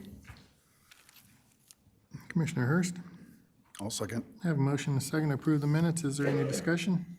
Seeing no request for discussion, we'll do a voice vote. All those in favor? Any opposed? Motion carries unanimously.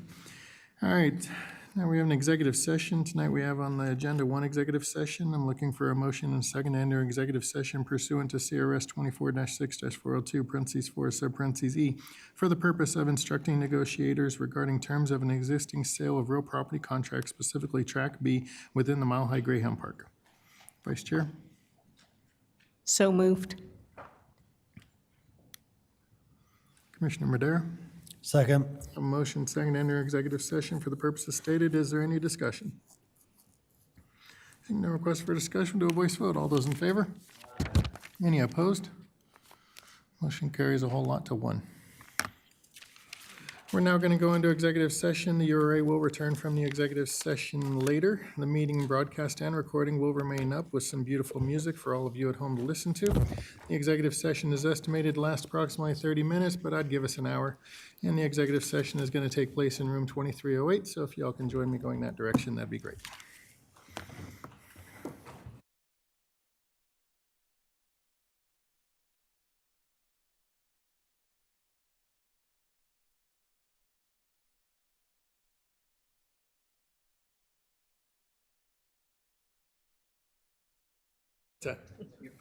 And Commissioner Machuga, you can expect an executive session link here in just one moment. What I said wrong? Is anything I said wrong? Okay, thank you. Okay. Do you think it'll only take 30 minutes? Really?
your commitment. Yes.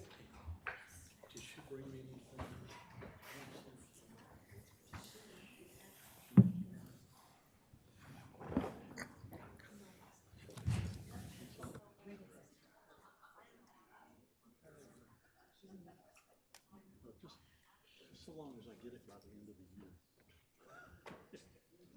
Yeah, she's got to have it. You, Yeah, well, I mean, as soon as I get that, as soon as I get that, that's Okay. Yeah. I'll, you going down to my part of the world tomorrow? yes. Enjoy, except Tell the me you airport. said hello. I've never been there before. Oh. Atlanta.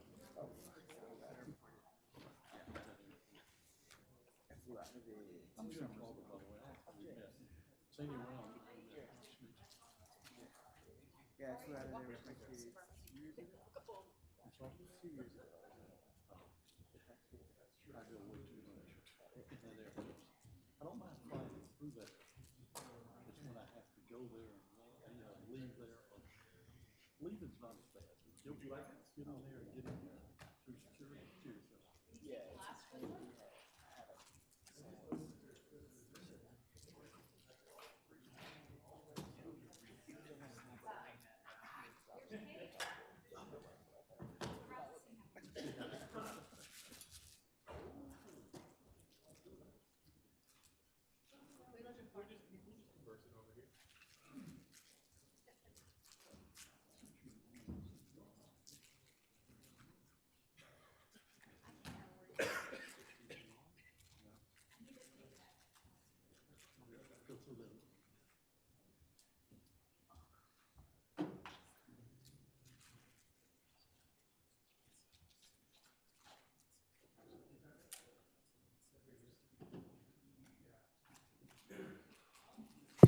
All right, we are back from executive session. The URA is not taking any action this evening, therefore I will adjourn the URA meeting. Thank you all for being present, and we will reconvene the city council meeting. And let's move on. Ordinances on first reading. First up is ordinance 2542, a pet shop ban in Commerce Cities. Anybody on council have any questions for staff? Seeing none, I'm looking for a motion second to introduce ordinance 2542 by council as seated and approve on first reading. Councilmember Madera?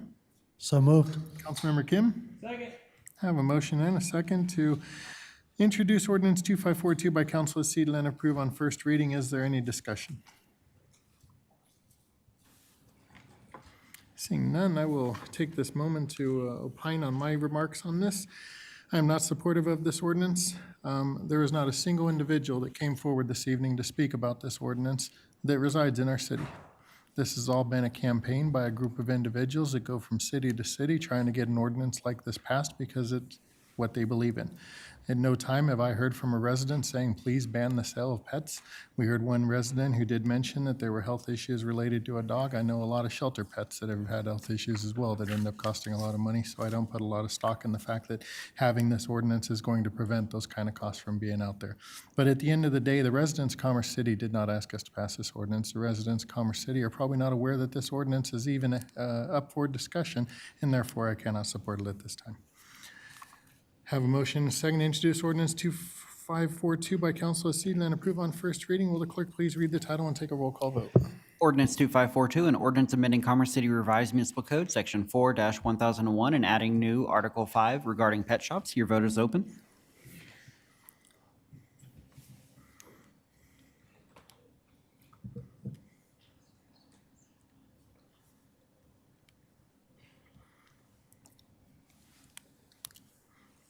All right, motion carries 7-2.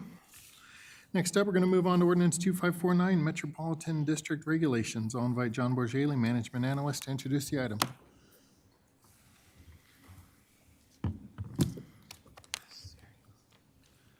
Good evening again, Honorable Mayor, Mayor Pro Tem, members of the City Council. I am here tonight to talk to you about my favorite topic, Metro District Regulations, and am happy to say that we have before you tonight an ordinance on first reading that would enact Metro District Regulations. Tonight we'll go over a little bit of the background, review some of the changes to the regulations since we have last reviewed them, and council will then take action. Again, this has been a process long in the making. Here, I won't talk through all of this, but last we visited this was during a study session last month when we received some additional direction and have taken action since then to bring forward what you see tonight. These are some of the key revisions that staff, in conjunction with outside counsel, have made to the regulations from when we last talked about them in October, and I will talk through these quickly.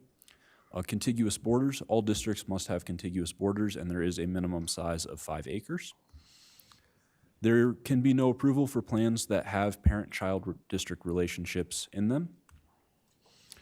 This does create commercial districts, or allow for the creation of commercial districts, defined as any district with less than 10% of its property zoned for residential, and it caps the total mill levy for a commercial district at 35 mills. Operations and maintenance costs, based on council's direction, we've split out those costs between administrative operations and maintenance, the lawyers that represent the district, the accountants, things of that nature, versus public improvement operations and maintenance, snow removal, street upkeep, park maintenance, things like that. And those cost types are separated, and they have separate mill levy caps. The mill levy cap for administrative O&M is 5 mills, and it's 10 mills for public improvement. Now, that can be raised to 20 mills if it's approved by a resident-controlled board. However, that doesn't change the overall total mill levy cap, which for a commercial district is 35 mills, and for a residential district is 50 mills. So even if a resident-controlled board increases the mill levy for operations and maintenance to 20 mills, they still have to remain within that overall 50 mill levy cap. Independent engineer verification. Districts are required to obtain a cost estimate from an independent engineer before construction can begin. And the model service plan lays out exactly what the definition of independence means for the engineer, that they not be associated with the district or the developer. Capital appreciation bonds are not something districts are allowed to issue. And annual elections are required once homeowners begin moving into the district. Developers are still allowed to serve on the board of the Metro District, but will have to stand for election every year. So as the election approaches, any developers serving on the board will have to resign their seat and run in the election that year. This is designed to promote faster turnover to residents. Developers can still be elected to the board and serve on the board if that's the will of the residents, or if no residents decide to run for the board, but this will at least facilitate a transfer more quickly.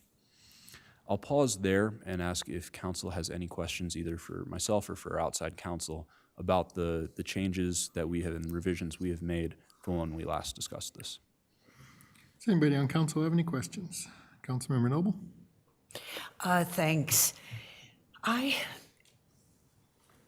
don't recall, I know we had the discussion about having separate mill levy caps for commercial and residential, but I didn't recall it being settled as that being the case. I know I was concerned about residents carrying the burden of commercial in some fashion if they would then make the bond bigger or something just because they couldn't do it for the commercial. Could someone on council remind me of the discussion? Am I just recollecting it incorrectly? Do you remember, Mayor Huseman? I do not.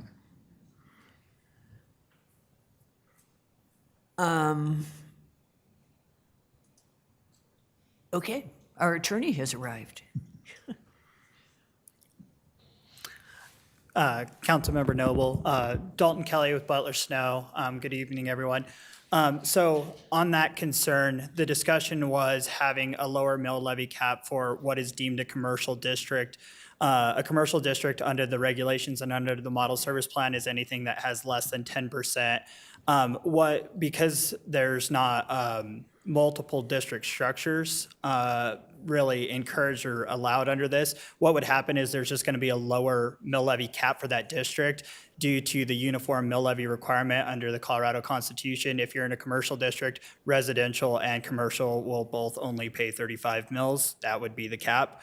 If you're in a residential district, the cap is 50, but because of the uniform mill levy, the same assessment will be applied against commercial and residential. Given assessment ratios, commercial will pay more than the residential in those districts. And then I guess I don't understand why residents have to pay 50. It's only if it's a residential district, and so that is a district, and that's the cap. That doesn't mean that's what you have to approve in every service plan. Due to the fact that residential is assessed at, currently the permanent rate is 7.15%, though that has been reduced. It's levied at a lower assessment rate, 50 mills. Generates, that's what the market standard has been because of the lower assessment rate, whereas a commercial assessment ratio is 29. And so that's why 50 has kind of been the standard for residential and 35 is really what the market is bared for commercial. That's what the discussion was, is 35 being really what the market will bear. But ultimately, 50 mills on what a commercial district and 35 on a residential is going to yield different things because of those assessment ratios. Well, This body is whoever will set what goes into those service plans. Okay, it would seem to me then that the developer would be making the decision. The developer would know from the bond experience what the market will bear, if you will, in terms of the property. So why wouldn't they all be the same maximum? I just really didn't recall us settling on having a two-tiered system. We had discussion, nobody brought up any discussion. objection to it, so that's why we brought it back. If I could, Councilmember Noble, I recall a discussion about a concern with respect to the burden on small business owners. I believe this discussion, and Councilmember Hurst can correct me if I'm wrong, but I believe it was initiated by Councilmember Hurst, a concern about small business owners in particular being burdened, and that was the initiation of the discussion with the differentials on the mill levy caps.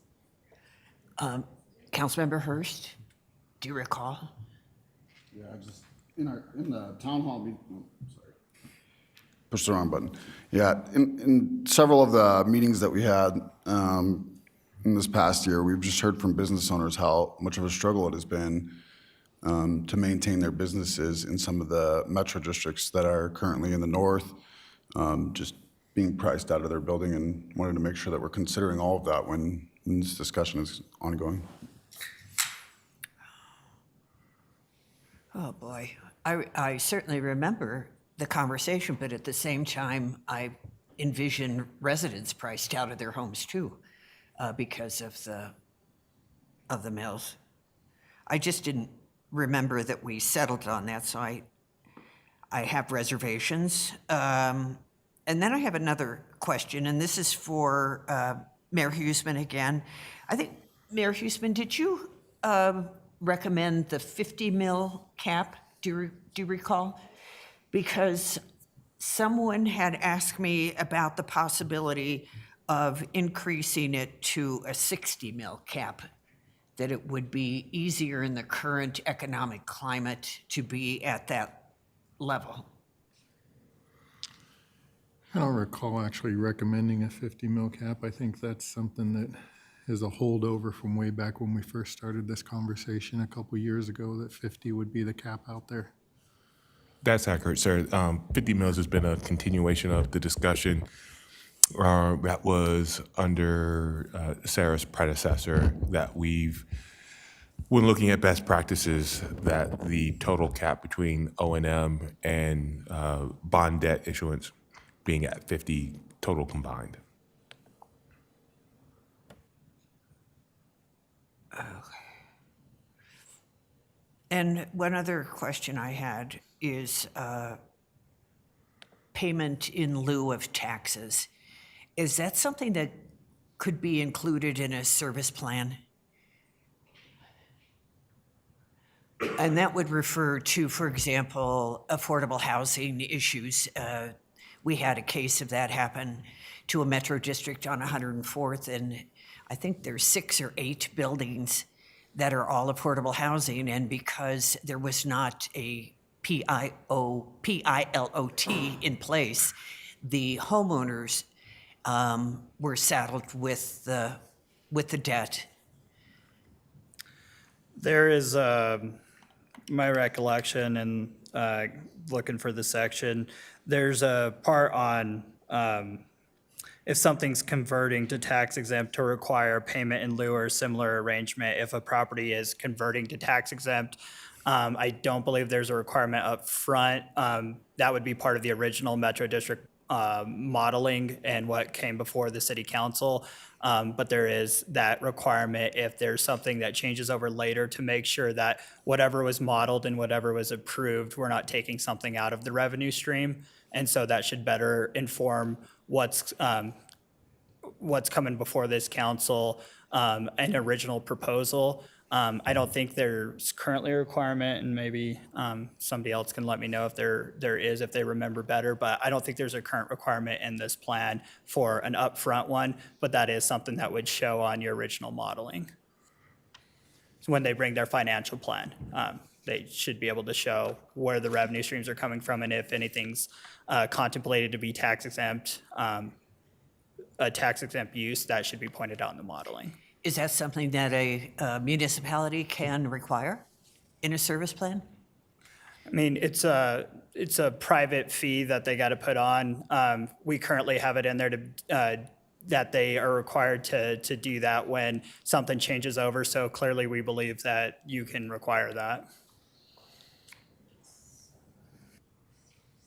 Okay. All right, thank you. Any other questions? I have one question for you, sir. You said 35 is what the market will bear for commercial. Can you elaborate on what you mean by that? Well, in our prior discussion during the study session, there was a discussion on what the lower, what commercial mill levies and there was discussion on how this impacts small businesses. What we have seen, at least recently, in the probably last year and a half, is when these have been going out as commercial districts, 35 is what they're modeling, which seems to indicate that when developers are selling lots to businesses or commercial users are coming in and they're trying to recruit them, it seems that 35 is about where it breaks on commercial users. That's just based off what I've seen over the past year and a half. Not a financial advisor or a financial expert. That's just what we've seen them modeling. So to put it in layman's terms that I would understand, if I was a small business owner, I could probably afford to have a business in a place that has 35 mills for a metro district. But if I were to try to get a business opened up in a place with, say, 88 mills, 98 mills, something that nature, it would be extremely difficult for me to be profitable operating a business in that location. That seems to be the way things are operating. Thank you. Any other questions? Mr. Bourgealy? So that brings us to the ordinance we have tonight on first reading. This would enact new sections of the code and outline council's policy preferences, as well as set out standards for the service plan.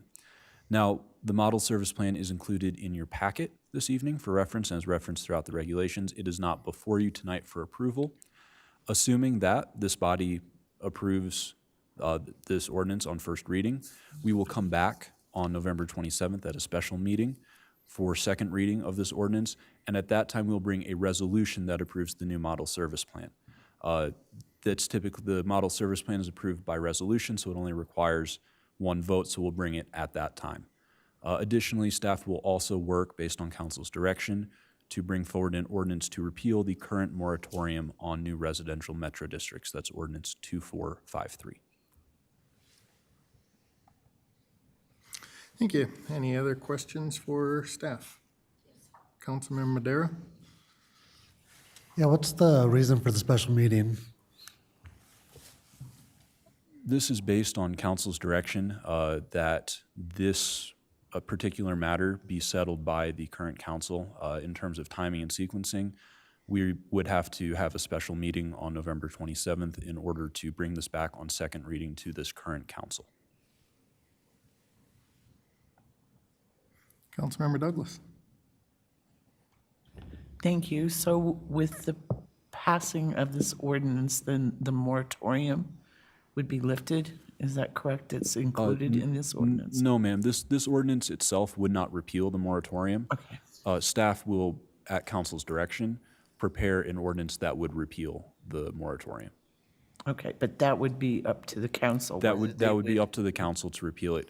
Council could approve the regulations that are before you tonight, approve this ordinance. They would go on the books, but does not necessarily have to lift the moratorium. They're not mutually exclusive. Thank you for the clarification. I appreciate that. Any other questions for staff? Mr. Mayor? Do you have a My, button? my thing was open. Sorry. I'm sorry. Councilmember Noble? Thank you. Thank you. My "you are the speaker" was still up from my previous time, so I couldn't sign up again. I wanted to also then get back to Dr. Sanchez's questions about service plan compliance. Are we addressing that adequately? And do we have staff to ensure that that the service plans are complied with, and also review the budgets? My understanding is that we have a budget review or accounting review with annual accounting within each of these. Yes, ma'am. That will be our next project as staff and as council will be coming up with how exactly we can better oversee the existing metro districts. Currently, existing on staff, we don't have the manpower to do that as thoroughly as we would like. We do receive the annual statements from metro districts. They're also required to be filed with the state and are publicly available. Anyone can look at them, can see the budget. In terms of periodic audits or other things of that nature, those are things we would like to do. Just right now, we don't have the time or personnel to do that. These regulations will be a first step in enacting these rules. And next we'll be finding actually the personnel to make sure that every new district is complying with these, and our existing districts are acting in compliance with their service plans. Thank you very much. Are there any other questions? Seeing none, I'm looking for a motion and a second to introduce ordinance 2549 by council as seated and approve on first reading. Councilmember Kim? So moved. Councilmember Noble? Second. I have a motion and a second to introduce ordinance 2549 by council as seated and approve on first reading. We're going to move on to council discussion. If amendments to the ordinance or exhibit are desired, the council member needs to make a motion and have a second to amend the ordinance. The council member must identify the specific section, subsection, or language they desire to amend in either ordinance or the exhibit A to the ordinance, and then state the specific language wording they wish to insert, replace, or remove from the ordinance or exhibit A in their motion. Does anybody on council have any discussion? Councilmember Noble.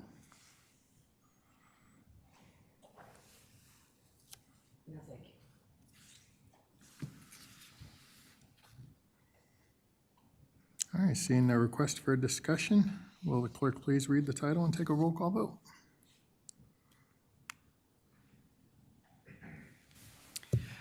Ordinance 2549, an ordinance enacting Chapter 13 Metropolitan Districts of the City of Commerce City Revised Municipal Code. Your vote is open.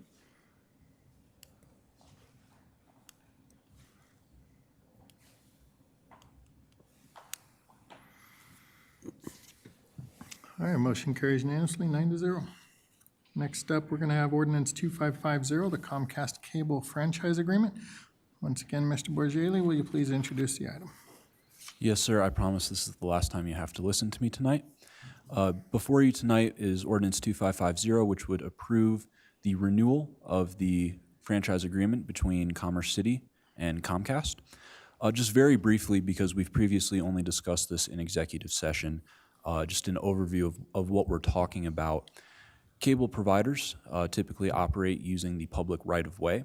In order to do so, they have to enter into an agreement with the city to be allowed to do that. Typically, that agreement involves a payment of a fee from the cable company to the city, as well as sets certain standards for provisions of service and customer service that the cable company, in this case Comcast, must adhere to in order to be allowed to operate in the public right-of-way. Over the past year, staff, with the help of outside counsel, has entered into negotiations with Comcast to renew the agreement that expires at the end of this year, and periodically has engaged with counsel during executive sessions to receive further direction and direction for negotiation. The agreement before you tonight is the opinion of staff, and our outside counsel represents the best possible agreement between the city and Comcast. I am available for any questions or clarifications. We also do have Mr. Scarberry of the firm who has been helping us with this matter available for questions as well, and I also believe that there's someone from Comcast who can answer questions from their side of things as well. Thank you. Thank you, sir. Does anybody on council have any questions? Councilmember Darrow. Does the agreement, or will Comcast be showing local sports? Yes, but would be my answer to that. So there are requirements that they provide certain broad categories of programming that are laid out within the franchise agreement. Previously, all sports were lumped together. National, international, Colorado sports were all just included as general sports.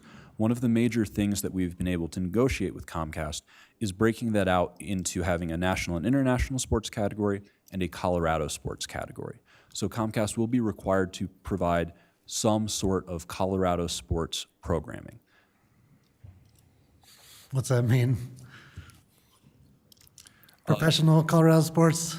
If you're trying to say altitude, I don't believe that altitude specifically will be carried, but other Colorado sports will be. And I'll defer to Mr. Scarberry or to Comcast if I am leading anyone astray. Please. Come on up.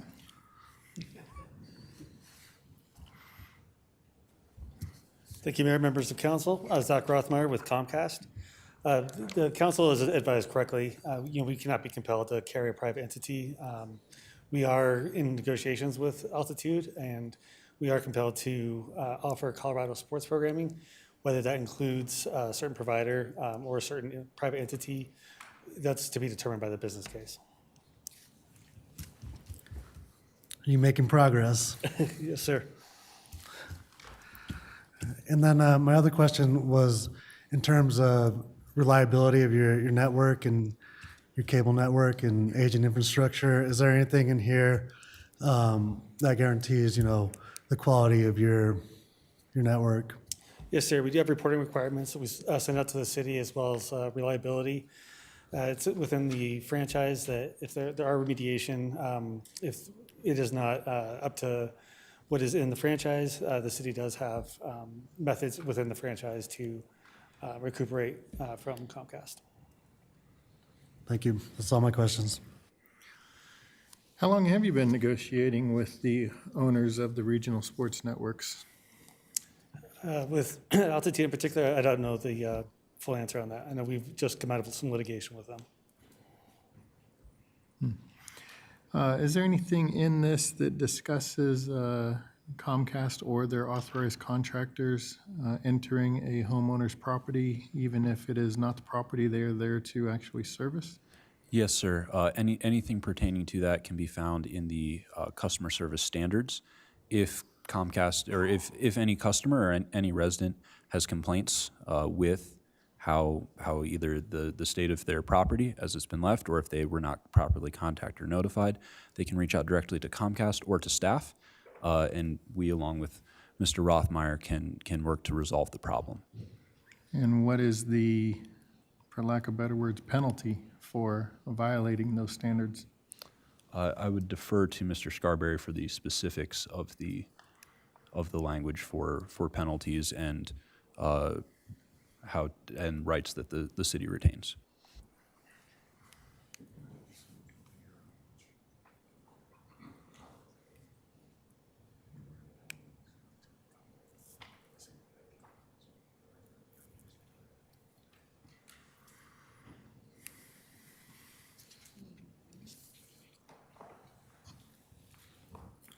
Sorry, Council, I just want to make sure I give you an accurate answer. So we're trying to pull up a copy of the agreement now.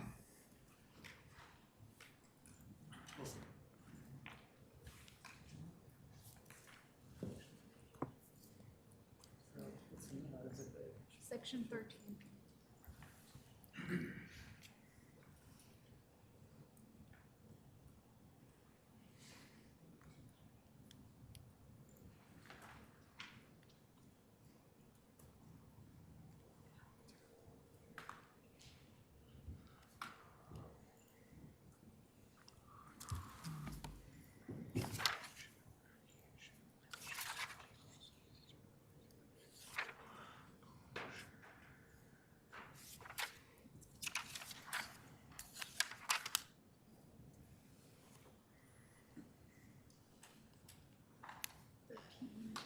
Yeah, I'm just looking through it just to see.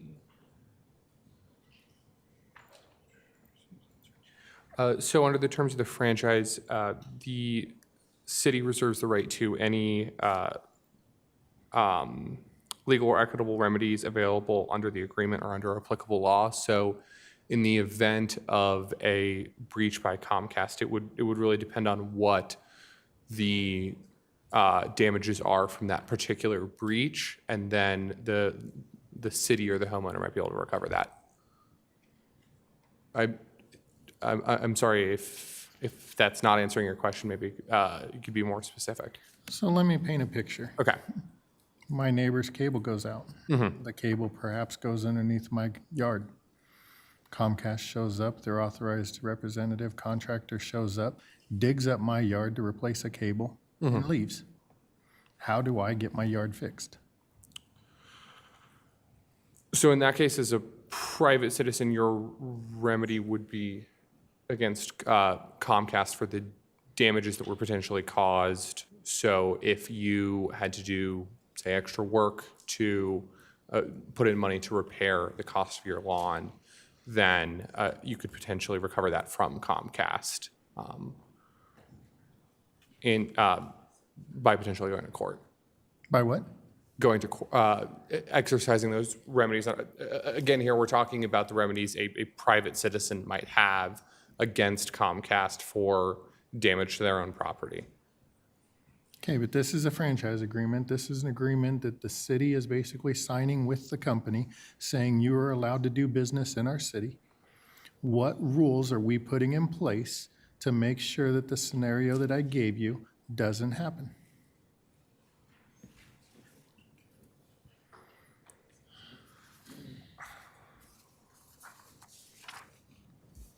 I guess Mayor, if I may, the question would be, is there a violation of the franchise agreement to begin with that type of activity? That would be the first question, because it's unclear that's actually a violation of the franchise agreement. But in terms of the actual remedies for a violation, that's. Let me pause there, since we have a multi-part question here that you're asking. Is there anything in the franchise agreement that is going to say that this particular activity would be a violation?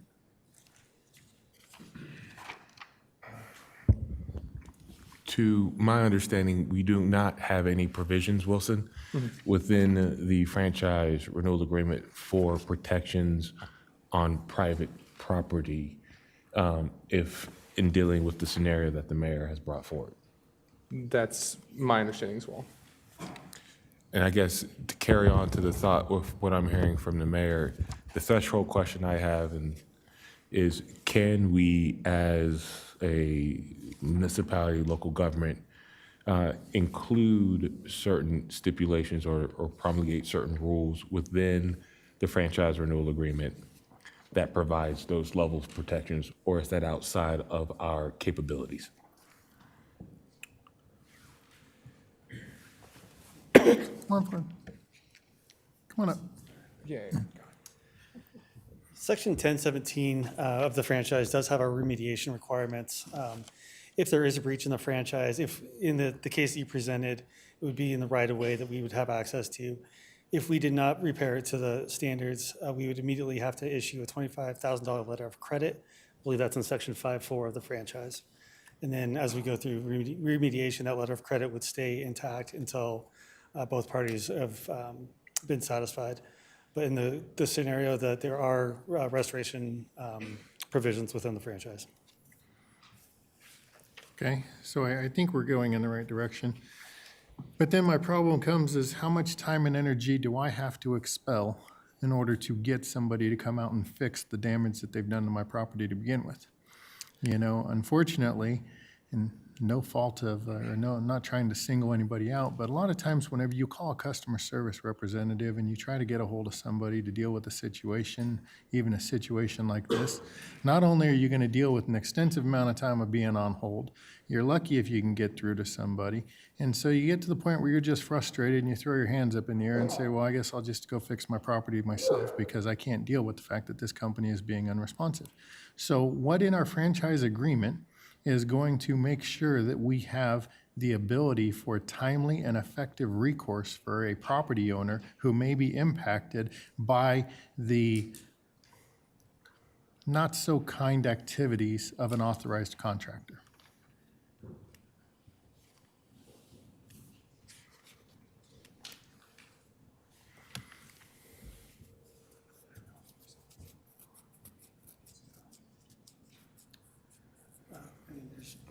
You breach a franchise within the 60 days. And I think there's the public hearing aspect of that as well.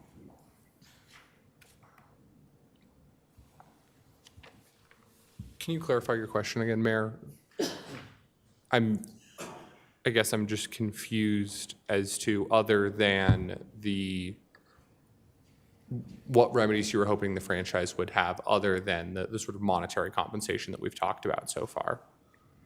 Well, I mean, my time is worth money. My energy, my frustration, that's all worth money as well as just getting my lawn fixed.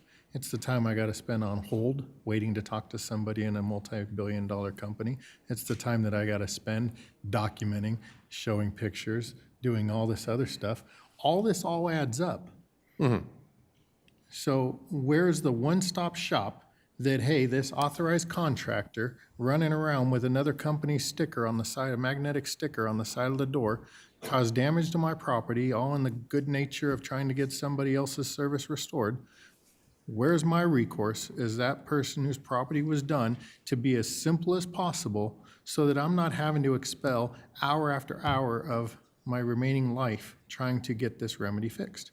Because I think there's probably somebody that sits up here with me who could probably talk about a situation very similar to what I'm talking about, who has been dealing with this situation for the greater part of a year, maybe 2 years, maybe even longer than that, who still has not seen remediation. So my question is, what protections have we put in there as a municipality getting ready to enter into this agreement with this company to make sure that those kind of things do not create the issues that have been witnessed within our very own community?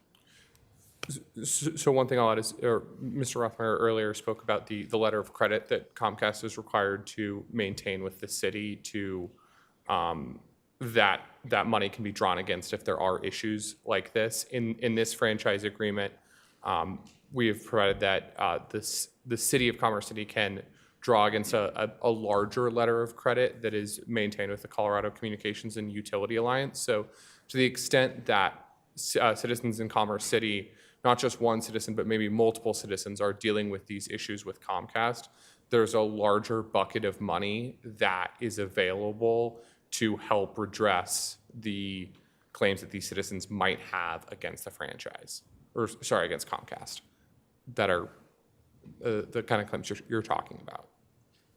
Okay. I thank you for your answers. Unfortunately, I don't think that we're going to reach where I'm trying to get to at this time. And so Mayor, we'll if I may press on.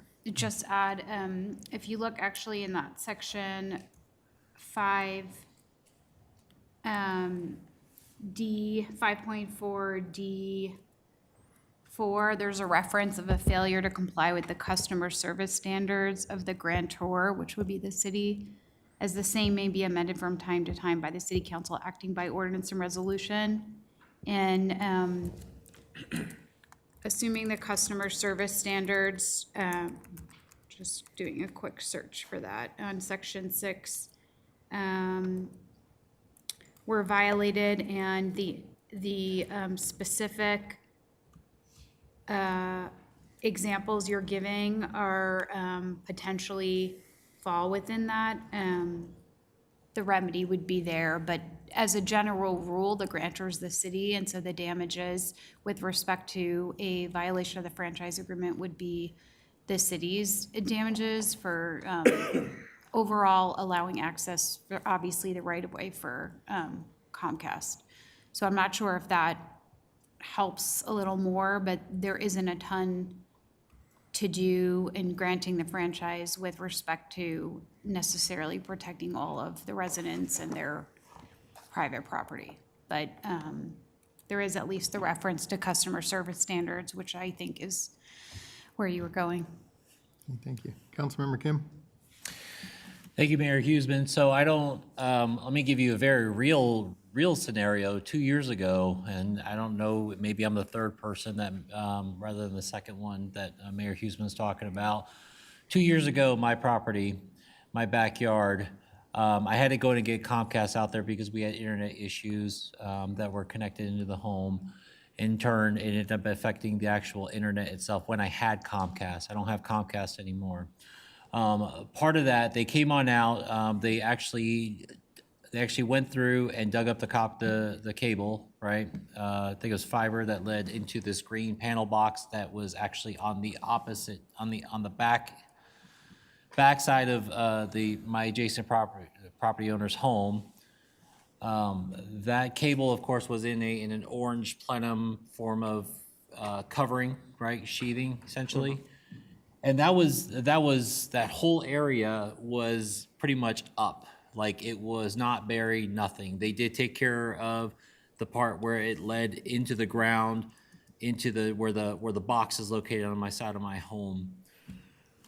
I was on the phone for about an hour and a half with Comcast, asking them, hey, are they gonna come out here just to be hung up on? Called them again, spent another hour on that phone. As soon as I heard the music stop, the wonderful music stop playing, hang up again. So yeah, it is a problem. I finally, like the mayor said, I think for myself, I threw my hands up. I said, forget it. I'll take care of it myself. Now we have a blue spruce that we planted back there. I put a bunch of mulch down. I made sure I tried to bury it as best as I could. So I guess to that point, other than, I think customer service standards at the time, it was not to par, I'll just say. But I guess that's where I'm just trying to figure out what are those true repercussions, or potentially what can residents do if they have those issues? Do they contact the city? Do they say, hey, we had Comcast come out here and they didn't take care of our property, we got issues? I mean, what do they do? Other than being on the phone for an hour and a half and being hung up on. Councilmember Kim, there is an Exhibit A also, and this is also piggybacking off the mayor's question as well, which specifies in quite a bit of detail the customer service standards that I was referencing from section 6. And it has a whole number of provisions relating to resolving problems and complaints. There's a complaint resolution procedure. Probably the easiest way to do is honestly a control find for that section of the. Contact city manager, got it. We'll make sure we pass that out over to all residents. And then there is, well, it also requires the operator to develop particular procedures in a particular manner with forms that are easily accessible to subscribers. It requires a whole bunch of disclosures and the like that would go directly to those subscribers, is my understanding. Specifically, if you look at section 4, the complaint procedure, it says the cable operator shall establish written procedures for receiving, acting upon, and resolving customer complaints. crediting customer accounts, and shall have procedures printed and disseminated at the cable operator's sole expense. And then it cites another provision of the agreement. It says the written procedures shall prescribe a simple manner in which any customer may submit a complaint by telephone or in writing to a cable operator that has violated any provision of these customer service standards, any terms or conditions of the customer's contract with the cable operator or reasonable business practices, et cetera, et cetera. There's also a reference to that letter of credit that Mr. Scarberry referenced earlier, and the security fund that can be drawn upon as well. So we can certainly have this, if it's not already, obviously. I think I understand. Thank Okay. you. Thank you so much. I appreciate it, Ms. Geiger. I think the biggest thing at this point would be to ensure that all residents are fully educated as far as what does that process look like? I mean, what is it they could do, and how to help resolve something like this? Because obviously I don't want them to have, which I'm sure they probably are today, have that same customer service that I had 2 years ago. But again, this assumption just makes me look bad. Thank you. Mayor Pro Tem. Thank you, Mayor, and thank you, Mayor, for bringing this up, because I believe probably a lot of residents in Commerce City have had to deal with situations like that. And even though you're telling us that there's procedures, et cetera, how to do this, and this, but I personally experienced the same situation. And my neighbor, my father had planted a tree that had been there for 40 years. My parents bought here in 1969.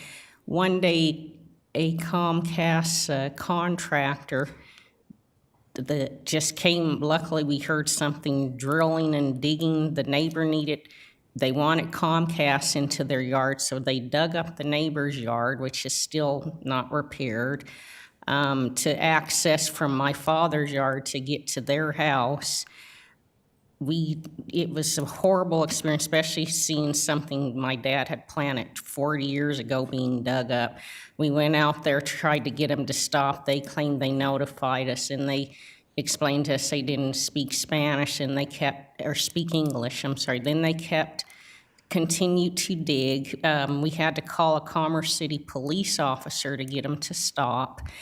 So just the whole experience, I do, this is something seriously that needs to get addressed, because it took me a year and a half also to finally basically, we still didn't get any resolution. Then they tried to tell us it was an investigated, and it was like that before someone else did that. Well, if we witnessed it, it happened, plus our neighbor even explained it, witnessed and it happened. So these are serious issues, where you have a company that's just coming on people's property, and then it's like, the heck with you. So I do think, just besides listing numbers and stuff, and then you guys have this other staff that says they do investigations, like Councilmember Kim said, I submitted pictures, et cetera. They tried to tell me they did Zoom pictures and it wasn't correct. Well, we don't need to lie about someone killing a tree, plus there was witnesses. So this is something that seriously is disturbing and needs to address, within you guys' contracts. I just wanted to add that. Thank you. Thank you. Any other comments or questions? Seeing none, I'm looking for a motion second to introduce ordinance 2550 by council as seated and approve on first reading.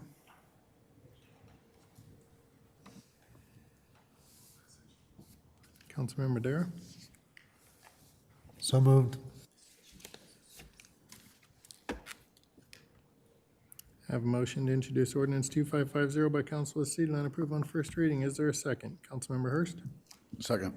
I have a motion second to introduce ordinance 2550 by council as seated and approve on first reading. Is there any discussion? Seeing no request for a discussion, will the clerk please read the title and take a roll call vote?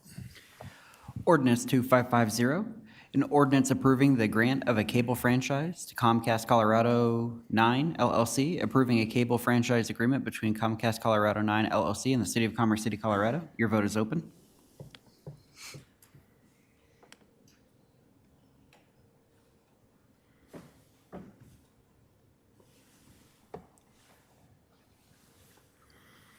All right, motion carries 6-3.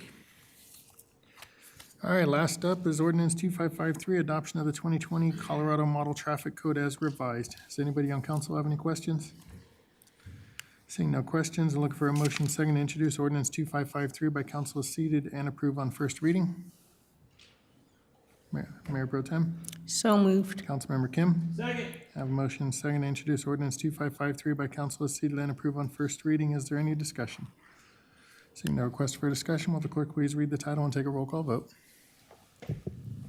Ordinance 2553, an ordinance amending Chapter 11, Article 1 of the Commerce City Revised Municipal Code, adopting the 2020 Colorado Traffic Code, Model Traffic Code as revised. Your vote is open.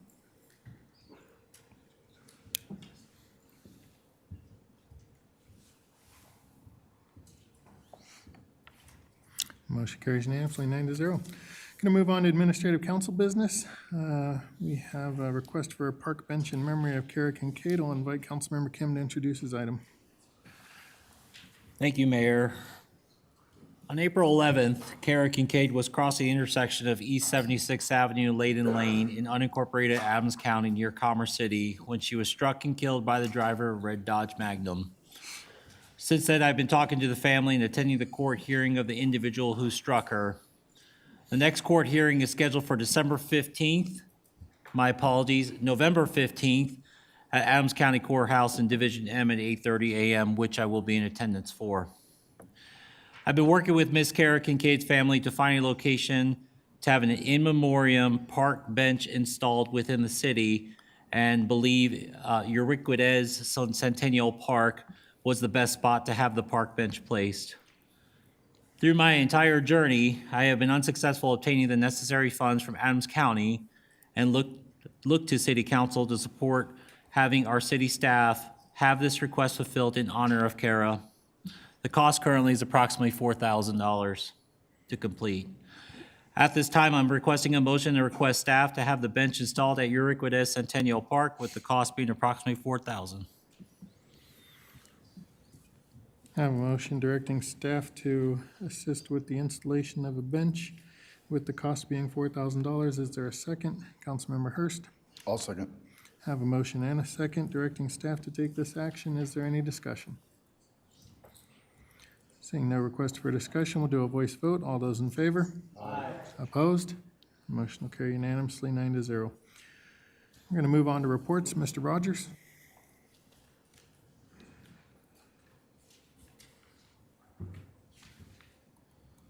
Thank you, Mayor. I'd like to take us through. This week, we will be launching our National Community Survey for 2023. I've been making mention of this for the last couple of meetings, that we will be sending out to 3,000 residents randomly selected to participate in the survey to give us their general feedback as to the community livability and their perspectives.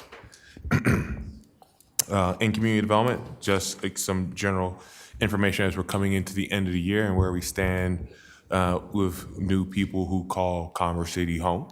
The city, as of this year, has issued 672 residential certificate of occupancies. We're down 20% in comparison to 2022. This time last year, we issued 842. Grand scheme of things, while being down, we're still rather strong with respect to individuals moving into the city, just by the demonstration of the number of certificate occupancies that we have issued. I'd like to give a shout out to Adelante Community Development for successful food truck training this past weekend. The weekend was jam-packed with key information for starting a retail food business at Commerce City. It was held at our Small Business Resource Center. Congratulations to all the entrepreneurs that learned key concepts to consider before launching their startup.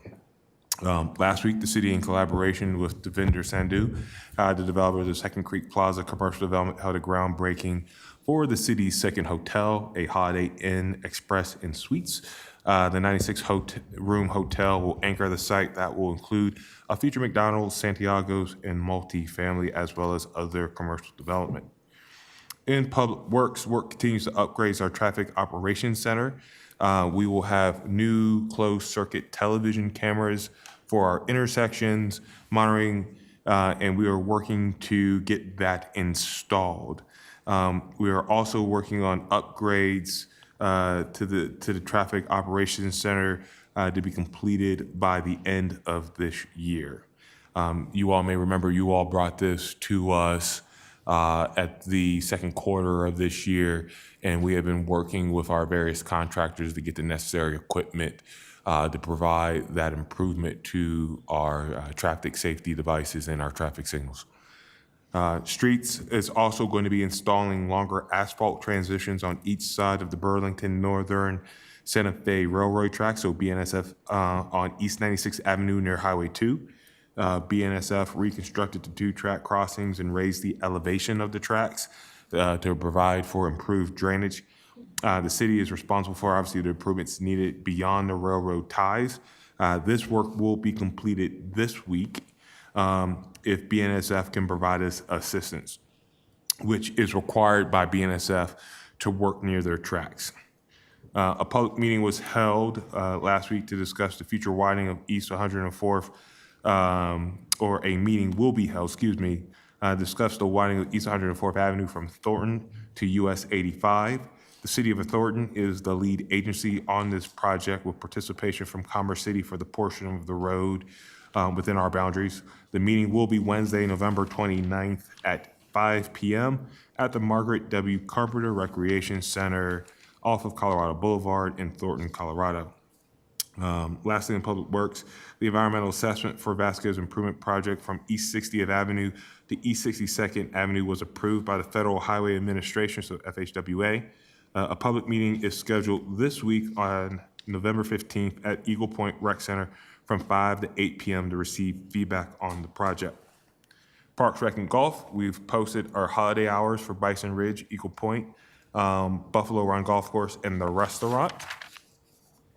You may have noticed in the weekend review, the city partnered with Adams City High School Art Department and local artist, Rathasuk, to design and install a mural entitled Growth along the pedestrian underpass under Quebec Parkway. Participants spent the morning in a workshop to learn about public art mural techniques, and then spent the afternoon painting the mural. If you get a chance, please visit the underpass to see the work that's been provided by Adams City High School students. The city will be holding its Night at the Polar Express on December 8th from 6 to 9 p.m. at Bison Ridge Rec Center. Kiddos will be able to enjoy hot cocoa bar, crafts, and the Polar Express movie. Registration is available, and pajamas are encouraged. Working through the details, there has been a request of staff to look at a local circulator for our seniors and active adults between Eagle Point and Bison Ridge. We are continuing to make progress, and we hope to be able to roll out more of those details after the holidays. We are working through operative logistics with respect to hours, waypoints, and staffing. But with all things being where we're at, we're looking as though that we'll be able to start this, like I said, after the holidays here in the next 4 to 6 weeks. CCPD is worked with the grants office, submitting a co-responder grant to the Department of Human Services. This grant could provide up to $400,000 in establishing a co-response unit for the city that pairs with law enforcement and behavioral health providers to intervene and respond to behavioral health related calls for police service that deflects individuals away from the criminal justice center and avoids unnecessary hospitalizations. And last but not least, we have our holiday tree lighting, which returns on December 6th. Following last year's successful return of the city's holiday tree lighting event at the Civic Center, staff is currently preparing to hold this year's event Wednesday, December 6th from 5:30 to 7:30, again here at the Civic Center. This is a free event to the community, and it will feature music, sweet treats, fun family activities, and of course, a special appearance by Santa Claus. Additional details will be announced in the weeks leading up to this special night of holiday cheer. And with that, that ends my report. Thank you, sir. Appreciate that. I have one question for you. Will there be reindeer? Say what? Will there be reindeer? It depends.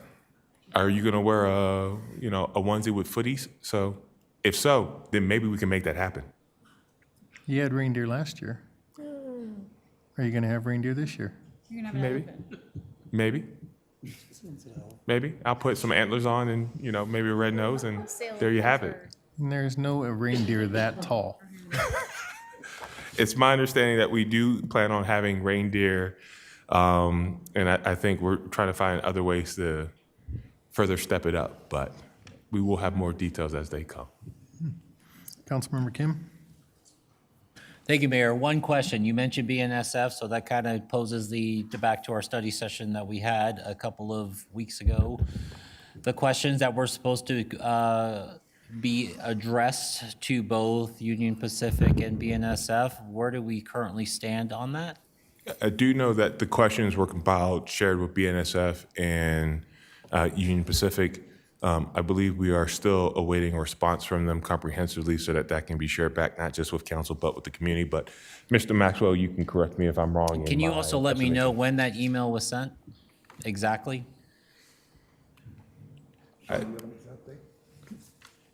Date when the email was sent to them? Yeah, just shortly, good evening, council. Just shortly after the study session, we did reach out to them by email. We're still waiting for a response back from them, but I believe they've reached out to us, Sean? Yeah, so that should be coming any day now. We'll forward that to all of you as soon as that comes in. And then we also are summarizing all of your questions. So if there are questions that you raised in that study session that they don't answer, staff's going to answer those for you as well. We also promised to get back with you about the bridge sufficiency ratings on all of our bridges. We're putting that report together for you as well. Okay. Thank you. Councilmember Noble? Thanks. You mentioned a grant that you were putting in the next 4 to 6 weeks, and I wanted to go back to the EPA Region 8 meeting that we had regarding the $2 billion in environmental funds that will become available with grants of $10 million to $20 million. Have we formed an internal committee or anything to be able to come up with how we can best apply for funds and win a grant of that scale? So I have to go back and look at, so to your first question, no. What I was talking about was the circulator, which would be rolled out for seniors over the next 4 to 6 weeks. The grant that we submitted was for the co-responder that we submitted last week, which is up to $400,000. With respect to the environmental, I understand with what you're speaking to, but I believe that was a much larger collaborative effort that first requires an environmental climate action plan for the Front Range, to which then we can then compete for those larger dollars. And I will have to speak with Dr. Russo where we stand with that larger effort that's being led by Dr. Cog, unless Mr. Tolbert, you have any information to provide? It isn't Dr. Cog, it's the EPA. It was very specific, and I personally was very appreciative of the fact that they invited Commerce City to come to this meeting early before the details are completely fleshed out and publicized, because they wanted to give us a head start in order to win one of these grants. It is with the partnership with a nonprofit as well of some type. So it does require partnerships indeed, but I think it also is very critical for us to be sitting down internally and talking about how we can best use $10 to $20 million in Commerce City to address the environmental issues in this community. So appreciate that, ma'am. As always, we are exploring our ability to ascertain the various grants, particularly to the one that you make mention. I or my staff have not had an ability to talk about that. So I would ask that you give us some time to have that conversation internally before we can come back to you as a full council as to what we've been able to advance forward based on this discussion and other goals that have been expressed to us by the body. Okay, great. Also, I was noticing in the ward report the number of cases that are administrative approval for Ward 4. You mentioned the weekend review, so I just wanted to reference this as well.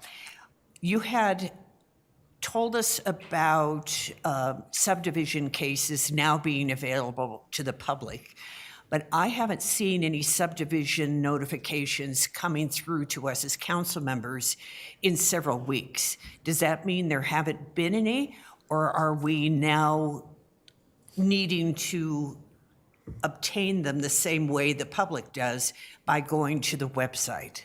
There haven't been any, ma'am. Okay, all right, thank you for clarifying that. And that's all I have for you then. Thank you. Thank you. Councilmember Douglas. Thank you, Mayor Huesman. You mentioned a survey again. Is there any possibility that any of us on council could see those questions as they're going out to the public? I'd really like I think we can definitely share those with you, ma'am. We'll Okay. get with the company and see what format that they can provide that to us in. I'd really appreciate that. Thank you. You're welcome. Councilmember Chacon. Just because Susan Noble, our Councilmember Noble reminded me, right now there's a smaller $20 million EPA grant that's supposed to be for water and air filters, so kind of building that trust with community. I know that some NGOs locally will be partnering with Adams County on some of them, and maybe Commerce City could as well. I'm trying to think. Rosemary Russo also had an entire budget that she tried to like just show where there could be remediation efforts. And I know two major ones was capacity buildings that she could have a staff to help supply for her there in that space for implementation. And then again, there's a few other grants I can't think of right now that are also through the EPA that are more specialized that I think can help Commerce City in that way too. Appreciate that, ma'am. We do work very closely with our grants office as well as the various divisions on tackling opportunities as they come up. Like I said, the example of the co-responder was one that came out of left field. So we were able to work on that across multiple divisions as well as the grants division, talk through that and get that submitted. So that conversation can be had with what you bring up, and we do have those as Rosemary goes to various meetings or things are presented to her or to myself or to you all.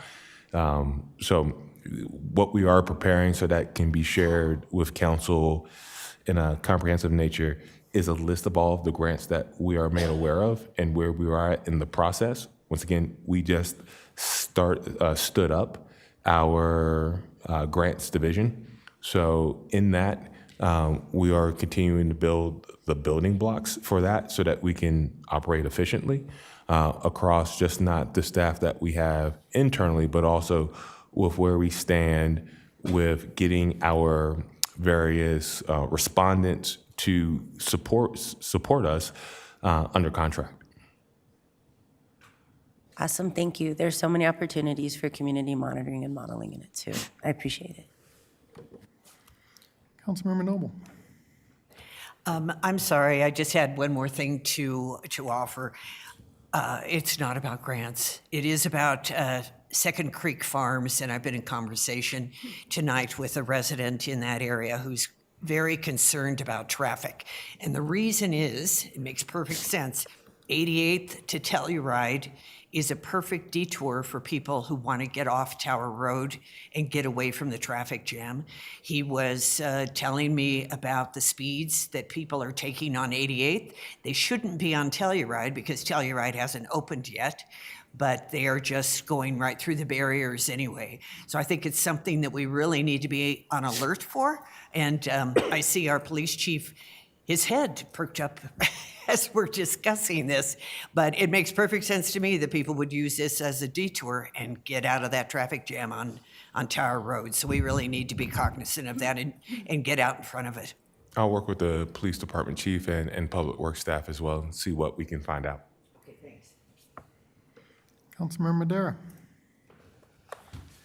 Yeah, I got a question. I saw that there's some red light enforcement going on. It looked like most of it was going on up north.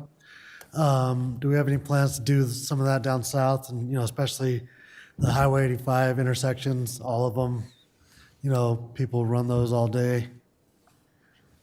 the police chief gave me a nod of yes. I would say we probably would not want to discuss those potential locations just because we don't want to manufacture compliance, per se. Thanks. Any other questions for Mr. Rogers concerning his report? Seeing none, we'll move on to Interim City Attorney Geiger. From all of Mr. Rogers' report, I only heard that pajamas were recommended, so I'll just take that from his. But just to let you all know, I will be out next week, November 20th, returning on the 28th. Mr. Hayter will be in charge during that time. And I wanted to give a shout out to some of my staff who worked on some of the ordinances that came before you this evening, and namely Ashley Lacker, our police legal advisor, who worked on the model traffic code, and Jean Gill, who worked on the pet shop ordinance. And that is it. Thank you. Thank you. Does anybody on council have any questions for Ms. Geiger? Seeing none, do any council members wish to make a report? Keeping in mind, council policy number 16 asks you to please limit those comments to 5 minutes. Councilmember Noble?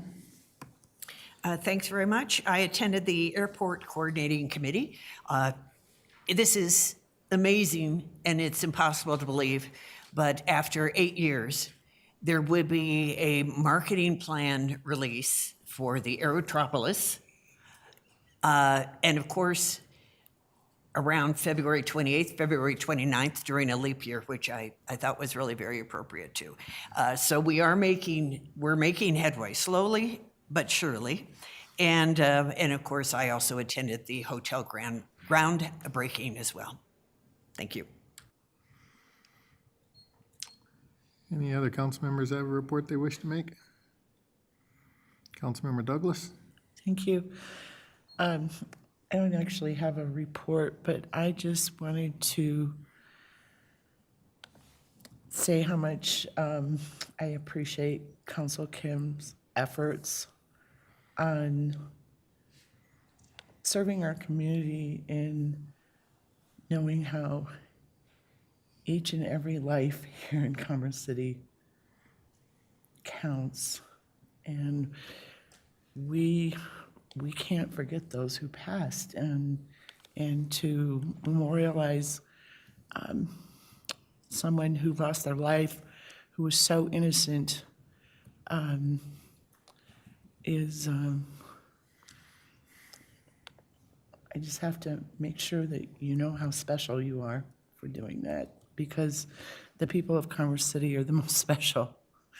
And just to let this family know, they're hardworking people.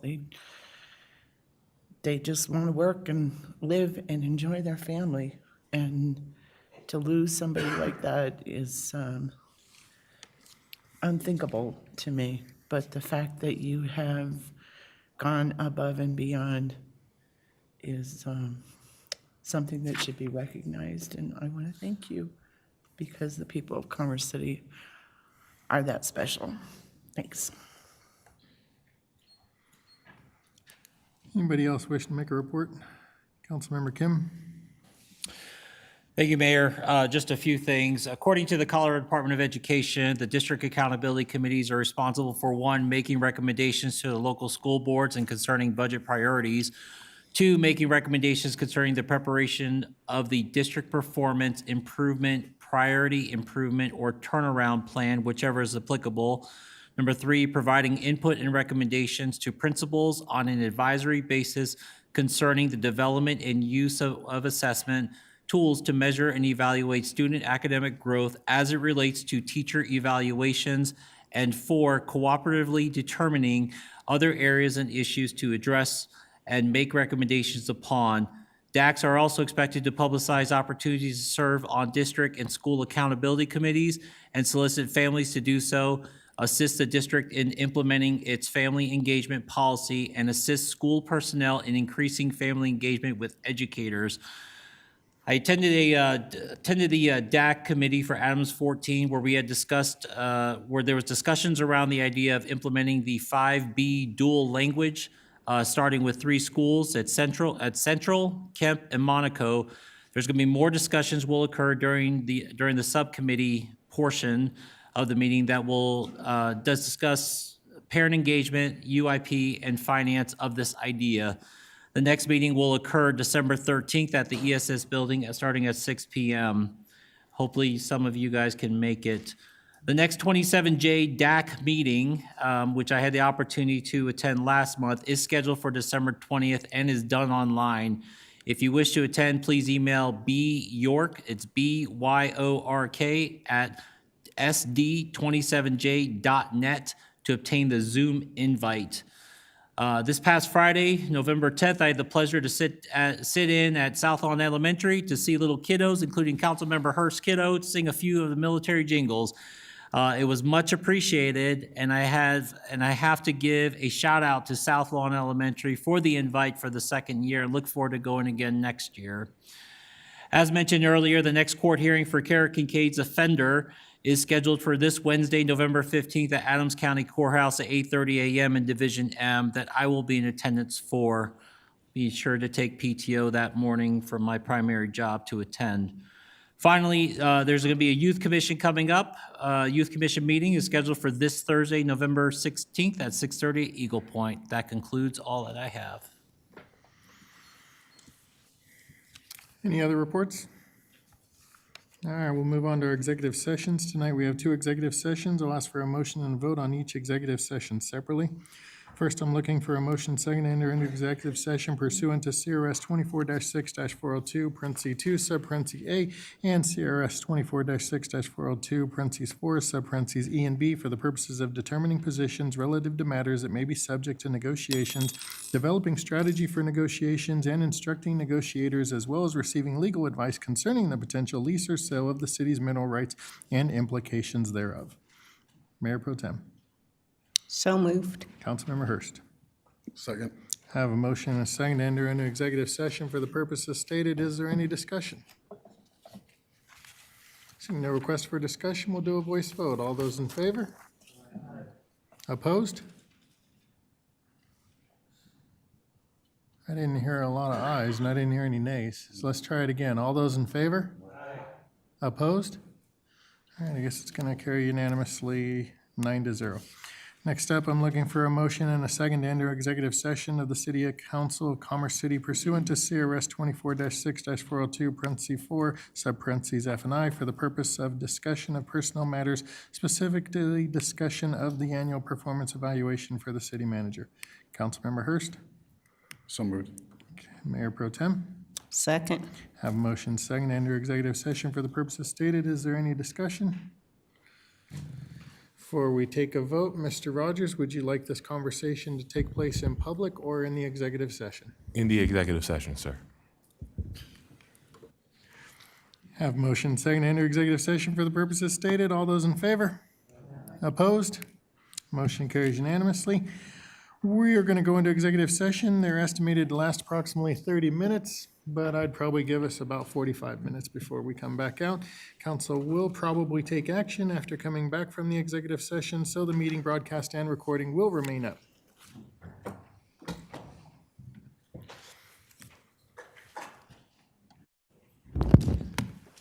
All right, before anybody leaves the dais, please come forward for a photo. Yes, it's photo time. Photo time. This a joke? What's that? This a joke? No, it's serious. Serious. We have never taken a photo with all 9 of us, and so it's been requested by city staff that we actually have one photo with all 9 of us. But we need to do it next week.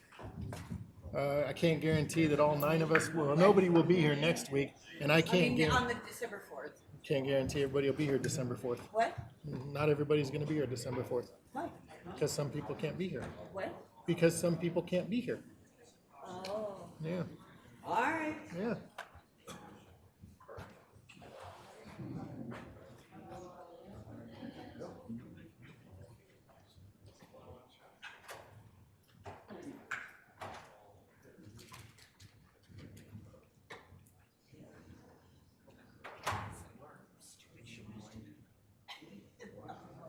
We're not going to include shoes. No shoes are gonna be included.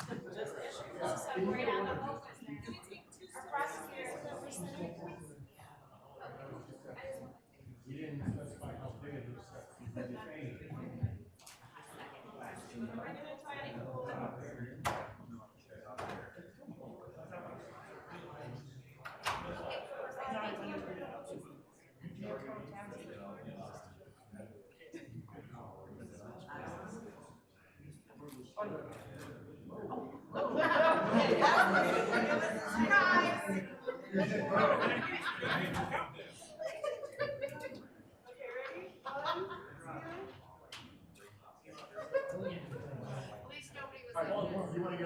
You want to get a legit one? Hold on, one more. Susan. We're not done. Oh, yes, yes, yes, I'll be there. Yes.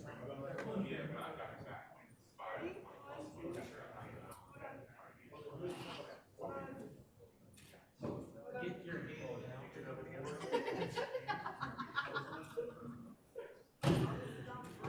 Okay, we're gonna have some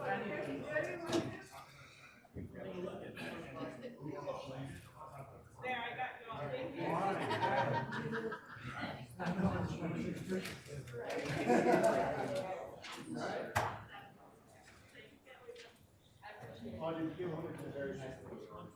you. We made sure we got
All right, the city council is back out of executive sessions, plural.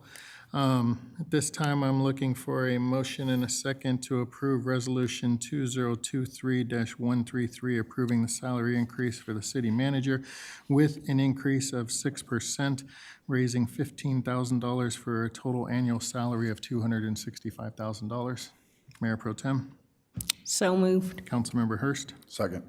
Motion and a second to approve the salary increase for the city manager under Resolution 2023-133 in the amount of $15,000, 6% of his current salary for a new total of $265,000. Is there any discussion? Just want to take this opportunity to thank you once again for all of your hard work. Thank you for your leadership of the city staff and everything that you're doing for the community. It is greatly appreciated. Thank you, sir, and I appreciate the ride, and I look forward to it with the future council. I want to say thank you to this council. I appreciate your leadership, your guidance, and your counsel. So thank you very much. Great. All right, I have a motion second to adopt the resolution with the additions of the stated adjustments. Will the clerk please read the title? Resolution 2023-113, a resolution approving salary increase for city manager Jason Rogers. All right, motion second to adopt Resolution 2023-133 with the additions of the stated adjustments. Title has been read. All those in favor? Aye. Any opposed? Motion carries unanimously, 9-0. All right, before I ask for the last vote, would just like to wish anybody who is still awake and watching this meeting or watches it on replay a happy Thanksgiving. I hope that you... 8-0, one absence. 8-0, one absence. Happy Thanksgiving. Hope that you have the opportunity to spend time around your loved ones and your family and everything. Also want to congratulate everybody on the election outcome and wish everybody continued success going forward. I think one of the greatest things about our country is democracy and the ability of citizens to vote and choose who their leaders are. And I believe that was celebrated on Tuesday, November 7th, and congratulations to everybody. This time, I'm looking for a motion second to adjourn the meeting. Mayor Pro Tem. So moved. Councilmember Kim. Second. Have a motion second to adjourn the meeting. Is there any discussion? Seeing no request for discussion, we'll do a voice vote. All those in favor? Aye. Any opposed? Motion carries 6-2. We are adjourned.